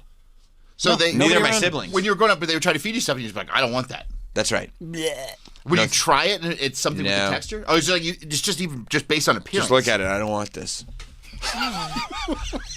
It's not for me. I mean, it's funny. And they go like, "That's funny." It's funny to imagine a young Sam being like, "I don't want." I mean, this. literally. How do you know you don't like it? You didn't try it. I don't care. I don't like the way it looks. 3 years old. I don't want this. That looks like shit. Get it out of here. Yeah. And then my mom would go, "That's all I'm making." I go, "That's fine." Okay, I'll be hungry. That is so funny. We both made our choices here, and that's and I don't have, and I'm not harboring resentment. No, it's really funny though. You're like, okay, I'm not gonna eat anything. Right. I go on. I would be like Nelson Mandela. I would go on a hunger strike. Let's not compare yourself. I am. I am. It is comparable. It's like go on a hunger strike. That's for what I believed in, which is I don't like that. And then it becomes like a mental issue. Like you've tried spaghetti, right? And you're like, I don't like the texture. Have you tried spaghetti? Yeah. That's why I hated doing that thing over the pandemic when I was trying to. You did it. I know, I hated it. It's your idea. I know, and I hated it. But it's funny. I thought people You ate did so many enjoy good it. foods. I didn't like them. No. Hated it. Yeah, it has to be a texture thing. It's a texture with mental. How can it be a texture thing when it's like literally everything? Spaghetti, a burger, steak. Those are all different textures. They're all different textures. It's not texture. But it's a mental thing combined with. That's why I think it's trauma. It's not trauma. But I don't have trauma. He would tell us if there was something like if No, he wouldn't. He doesn't even tell us about his poops. That's true. Why would I tell you about my poops? That has nothing to do with trauma. Because we ask. That's not trauma based. No, that's what I'm saying. You wouldn't tell us about trauma. You don't even tell us about your bathroom. I tell you about lots of other stuff, just not the bathroom because it's a private conversation. Wrestling. It's all wrestling. Did you see what's been happening? Are your siblings as picky of any? Not even close. They eat not remotely. Yeah. Did they make fun of you as a child? I mean, I guess. Like about the eating. I mean. Not really. Not just in general. Like, that's what kids do. Yeah, I mean, not really. I mean, because it was what it was. Right. What's to make, you know what I mean? It's one of those like, yeah, this is just life. Yeah, he doesn't want to eat it. He's He'll not sit there hungry. He doesn't care. And they're like, oh, you're so stupid for not eating a burger. Okay, then I'm stupid. Are you secretly conducting like a human test to see if one can survive on only fried chicken? That would be a much more noble approach. Because you're doing fine. I'm doing great. I'm It's prospering, if kinda anything. crazy. Right. Is this like a greens? supersize me thing? Yeah, it is. Wait till my doc comes out. Yes. Like if we switch diets, I don't even like as a vegan, like you can't even begin to think about what I eat. Like you could, No. you never. He'd never. He just wouldn't eat. He'd go on a hunger Like, I don't- Yeah, I would just starve to death and die. That's You fine. eat some greens though, right? Sure, I'll have like, even though they don't believe me, I'll have side salads at times. I'll have lettuces. Oh, I believe you'll have a salad. I've seen it. I don't think you're stoked about it. No, it's not like, oh, good. I get to enjoy it. You're like, this is green. I should probably eat this. That's right. That's right. No dressing. That's weird. Right. Maybe throw a little ranch on it. From No time dressing. To time. You should see it. I like ranch. Well, you just wanted to legalize ranch. I was trying to legalize ranch, right? But that's also when I was pushing forward the agenda that 311 was an inside job. I get that. You know? Yeah. The greatest. It's the best. No, you would never be able to be vegan. No, I no. mean, you could do it for a week. Oh, a week? Not even a day. A day. No. What's Well, he gonna he eat? could not eat for a day. Yeah, I would just not eat. True. Okay, you just. Like, are you vegan? Yeah, I haven't eaten anything. Right. Yeah, even, you go to ice cream. It's like, can I get some ice cream? No, here's the non-vegan. Here's the vegan options. It's like, shut the fuck up. Yeah, I mean, that's gross. You know what I mean? It tastes like shit. Yeah. Just knock it off. You know? You'll eat pizza though. Love pizza. So it can't be like a texture. Like pizza's like all sorts of things. Yeah, I don't know. Do you just like reject like nutrition? Oh. Like anything of like, nutritional value? You're like, mm-mm. No. I don't even think about it. Nutritional value. I don't care about You may that. have to think about it as you Maybe get that's older. the. No, yeah, sure. But if I need things, I'll take things in. If I'm like, oh, you need to figure out more protein sources, it's like, okay, if that's something that I need, that's fine. You'll just Like, eat supplements. I'll eat supplements, or I'll go like, okay, well then I have to figure out, okay, so I'll start eating eggs to get a little bit more nutrition. Okay, so maybe I'll like eat grilled chicken instead of fried chicken. Okay, that's fine. Like, Right, but you hated eggs up until like 2 years ago. and then I was like, okay, But that's what I'm saying. Like, you won't try new things, but we have evidence right. of you trying new things and not only liking them, but like incorporating them into almost daily. But that's because there was a day where something in my brain was like, no, you could do it. And I was like, oh, okay. Oh, that's all it takes. And I remember you never used to drink coffee. No, I didn't drink coffee for a very long time. Now I live by it. Right. Yeah. So change does happen. 100%, and it literally is just one day. Oh yeah, that's fine now. And you say you don't like change, but like change is the greatest because you're like, oh my God, how did I survive? And without you're like, coffee? I could use. That's true, but I'm not pushing the change. Like, it's not like I really want to work towards. It's just a switch. There's just something goes like, hey, bud, this is good now, and I go, great, thanks for Let's letting do me it. know. So you think it's something to do every day? Right, that's right. It's like how Ed Gein's mom talks to him. Yeah. Same deal. Yeah, it just clicks in. It goes, okay, yeah, no, that'll be good. No, we're good now. And I go, oh, okay, great. Like one day you could wake up and like cheeseburgers will be like 100%. I was gonna say there is a world 100%. where he could one day wake up and fall in love with cheeseburgers. 100%. There is 100% a world where it's like, no, we eat sushi now, and I go, oh, great. Bro, can you imagine if he fell in love with cheeseburgers and just all the great spots he's got that be he's great. never experienced before? I could give you a million recommendations. Oh my It'd be great, but it's not. Well, that's not. We're not there, so don't even worry about it. No, okay, but it could happen. Sure, a Never lot of say things could never. happen. 100%. Get some smash burgers. All I can tell you about is what is true today. That's all I know. That's all I know. Would you be open to getting hypnotized? No. No. Because I don't. For what? Just to open whatever that is. I don't need to open it. I'm literally not lacking. Okay. You know what I'm saying? I hear you. Like, there's no problem to solve as far as I'm concerned, and never has been. I'm perfectly happy.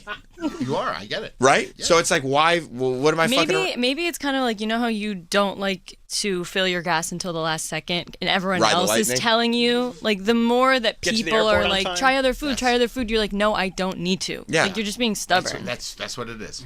You think I'm stubborn? Yes, I do. Yes, I do. In a very, very lovable way. Right, but you do think I'm slightly stubborn? Very, yeah. Okay. If somebody says something to you, you have to do the opposite. That is true. I mean, we made production about it. What was the production? Can't stop being right. That's right. I forgot about that. Let's go to Libby in Oregon. What's up, Libby? You there, Libby? She passed out. Yeah, can you hear me? I can hear you now. Danielle, you're hitting the nail on the head. He is stubborn, isn't he? Sam, you're the best. I love you so much. Thank you know you. I this. love you, too. I always am telling you everything. Yeah, that's right. But you are power hungry and you want to control everything. You want to control the list. That's true. Heather should be on the emo movie. True. list. This is your agenda. Libby's right. I'm not power hungry. Libby's smart. I'm not power hungry at all. You have rules that you don't abide by. You just say, nope, not going to Libby, do it. you know not what? gonna do You it. are such an egotist. This has nothing to do with me. Libby, you're right on This track. is you getting upset about one-hit wonders and the movie Heathers. This is about Yeah. you. This isn't about me at all. And also, You get your own not possessive to- apostrophe then.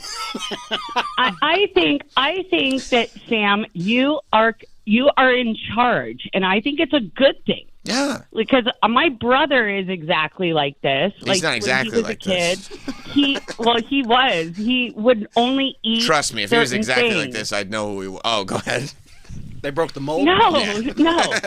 He would only eat certain things, and he would be so stubborn. Right. Like, this is what we had. I'm the oldest of 5, and he would only eat certain things, and then he would sit there with his arms crossed, and then go to bed hungry. Stop it! You've got to let people in. You've got to try things. Okay, here's a Come couple on, things here. First of Sammy. all, I'm not sitting there with my arms crossed. I'm not making it anybody's problem. I pride myself the on list is closed. See, she's mad about the list. This is what I'm saying. Libby's right. This is all Libby's her. right about a lot of These are her issues. This has nothing to do with me. This is That's just her her. observation. Yeah. She's upset. She wants Heather's on the emo list. I mean, I kind of Oh, understand it. also, can I also You say see what I'm this? saying? This This has nothing to do with me. This is her own airing of grievances. Do you think Libby's the oldest of 5 You're because right. her parents kept trying? I think Danielle and 100%. Nicole should have a show. I want to put that out there. That's put it cute. out there in the ether. That's good. I think that they I would be listen. great. I would listen to that I show. would listen I too. love Yeah. And I would try new Oh, my things God. and listen to a new show, right? You know what I would do if I were going to give them any advice on their new show? I'd say, don't go to the calls. No, Libby would be our first guest. Oof. Oof. Yeah. Oh. That would be a great Right thing. on the money. No, but listen, Sam, you're doing the best. You're the greatest. I love you. I think, and I don't think you get your pats on the back. I don't. He gets plenty. I don't. You I really don't. You really have gone through the ranks, and you're a true testament that what Danielle can do. Look at what you can do, Danielle. She's Follow saying I'm in your his role shadow. model. Got it. I'm your role model. Thank you very much, Libby. It's enough. Thank you very much. Thank So I'll you very start much. eating chicken all the time. It's better than being vegan. No. Hard Pass in Indiana. What's up, Hard Pass? My friend Sam Roberts, I have seen you walk into the world famous St. Elmo Steakhouse. That's right. In Indianapolis. Uh-huh. Did you enjoy any of the shrimp cocktail they're famous for? No. Did you order a wonderful, delicious steak that they're known for? No. What did you have at the world famous St. Elmo Steakhouse, my friend? Every steakhouse has a chicken dish. Every single steakhouse has a chicken dish. And that's what I always order. You know what I get at Morton's? The chicken Christopher. It's wonderful. It's What do a you great get at dish. the Outback? I get a bloomin' onion. I'm usually pretty full off that. And between the free bread and the bloomin' onion, I mean, we might get and plus the wonderful thing about the Outback is they do have a chicken tender. so I will have that there. Sure, But it's no. delicious. No Hard Pass. And I feel like St. Elmo should get a little more credit for the nice chicken dish they have as well. Yeah, sure. That's what they're going for. They're really hoping a lot of people love that chicken dish. Okay. Thank you, my friend. Vinny in New York. What's up, Vinny? Hey, so I had the opposite thing happen to me where you're saying like, oh, maybe one day all of a sudden I'll love cheeseburgers. I used to eat pretty freely, and then all of a sudden one day my body stopped being able to digest like sugars and starches and like pretty much anything that tastes good. Mm-hmm. And so like now my diet consists of grilled chicken and like green beans and broccoli, like can't Because have you have any a- fried food. But you still want it, but you have a physical reaction to it that you can't have it. Correct. I see. Yeah, it's like literally a switch flipped, and it was awful. I'm devastated. You see, that sucks, Vinny. Thank you, buddy. That sucks Yeah. because that's your body like turning on you. But that's not the situation. I have no idea if I could digest that food or not. I've never digested it. So, but it's fine. No, it's wonderful. I hope you don't mind us just trying to examine the situation. I enjoy the examination. Yeah, no, I don't think anybody's, saying anything. But the idea of like, you know what you should do to fix it? I'm not trying to fix it. Yeah, I'm fine. You know what I mean? Like I'm quite happy in my life. Yeah. Which that goes to Libby's point that you're power hungry. But I'm not power hungry. I'm just happy in my life. You're not looking for any solutions. There's no You problem. see no problem. Why would you see? Yeah, that's not power hungry. There's no problem. Yeah, you think you're perfect. I mean, that's. I'm pretty great. Yeah, so like, there's no room for improvement. Right. Why would I change it? Well, there are things that I can do better, and I seek to be better at those things. But like, I don't know, having another option for dinner is not like, oh, look at me. Well, it's just one of those things where like one of the pleasures in life is food. Yeah. It'd be like saying like I don't like sex. People would be confused by that. Yeah, but guess what? Everybody knows I like it. You know how Well, you of can course, tell? You have a lot of kids. That's right. 3 times. Yeah. That's confirmed. Confirmed. Yeah, but also as you know, how do I feel about the foods that I eat? I love You just them. eat them but you also you eat as a utility. You're eating. Oh, 100%. 'cause you need to. 100%. I'll forget about meals. Like if they had a pill where you weren't hungry anymore, you just take that. I would take that and drink soda. Yeah. I love soda. So yeah. Soda's great. Oh, isn't you'd be it? Violet and Willy Wonka. I really would be. Yeah. I really would be. You can feel it going down my throat. All right. That's it for the show. We've done it. Did a lot. We've figured it all out today. If you missed any of the show, you can listen on demand. You can listen to the Benny Safdie interview from yesterday on demand, or watch it on YouTube on the Not Sam channel. Yeah. As a matter of fact, you can go through the whole week on the SiriusXM app if you missed anything. I'll be live again at noon today on Pro Wrestling Nation 24/7. That's channel 156. Until then, see y'all later. There's more Sam Roberts Show after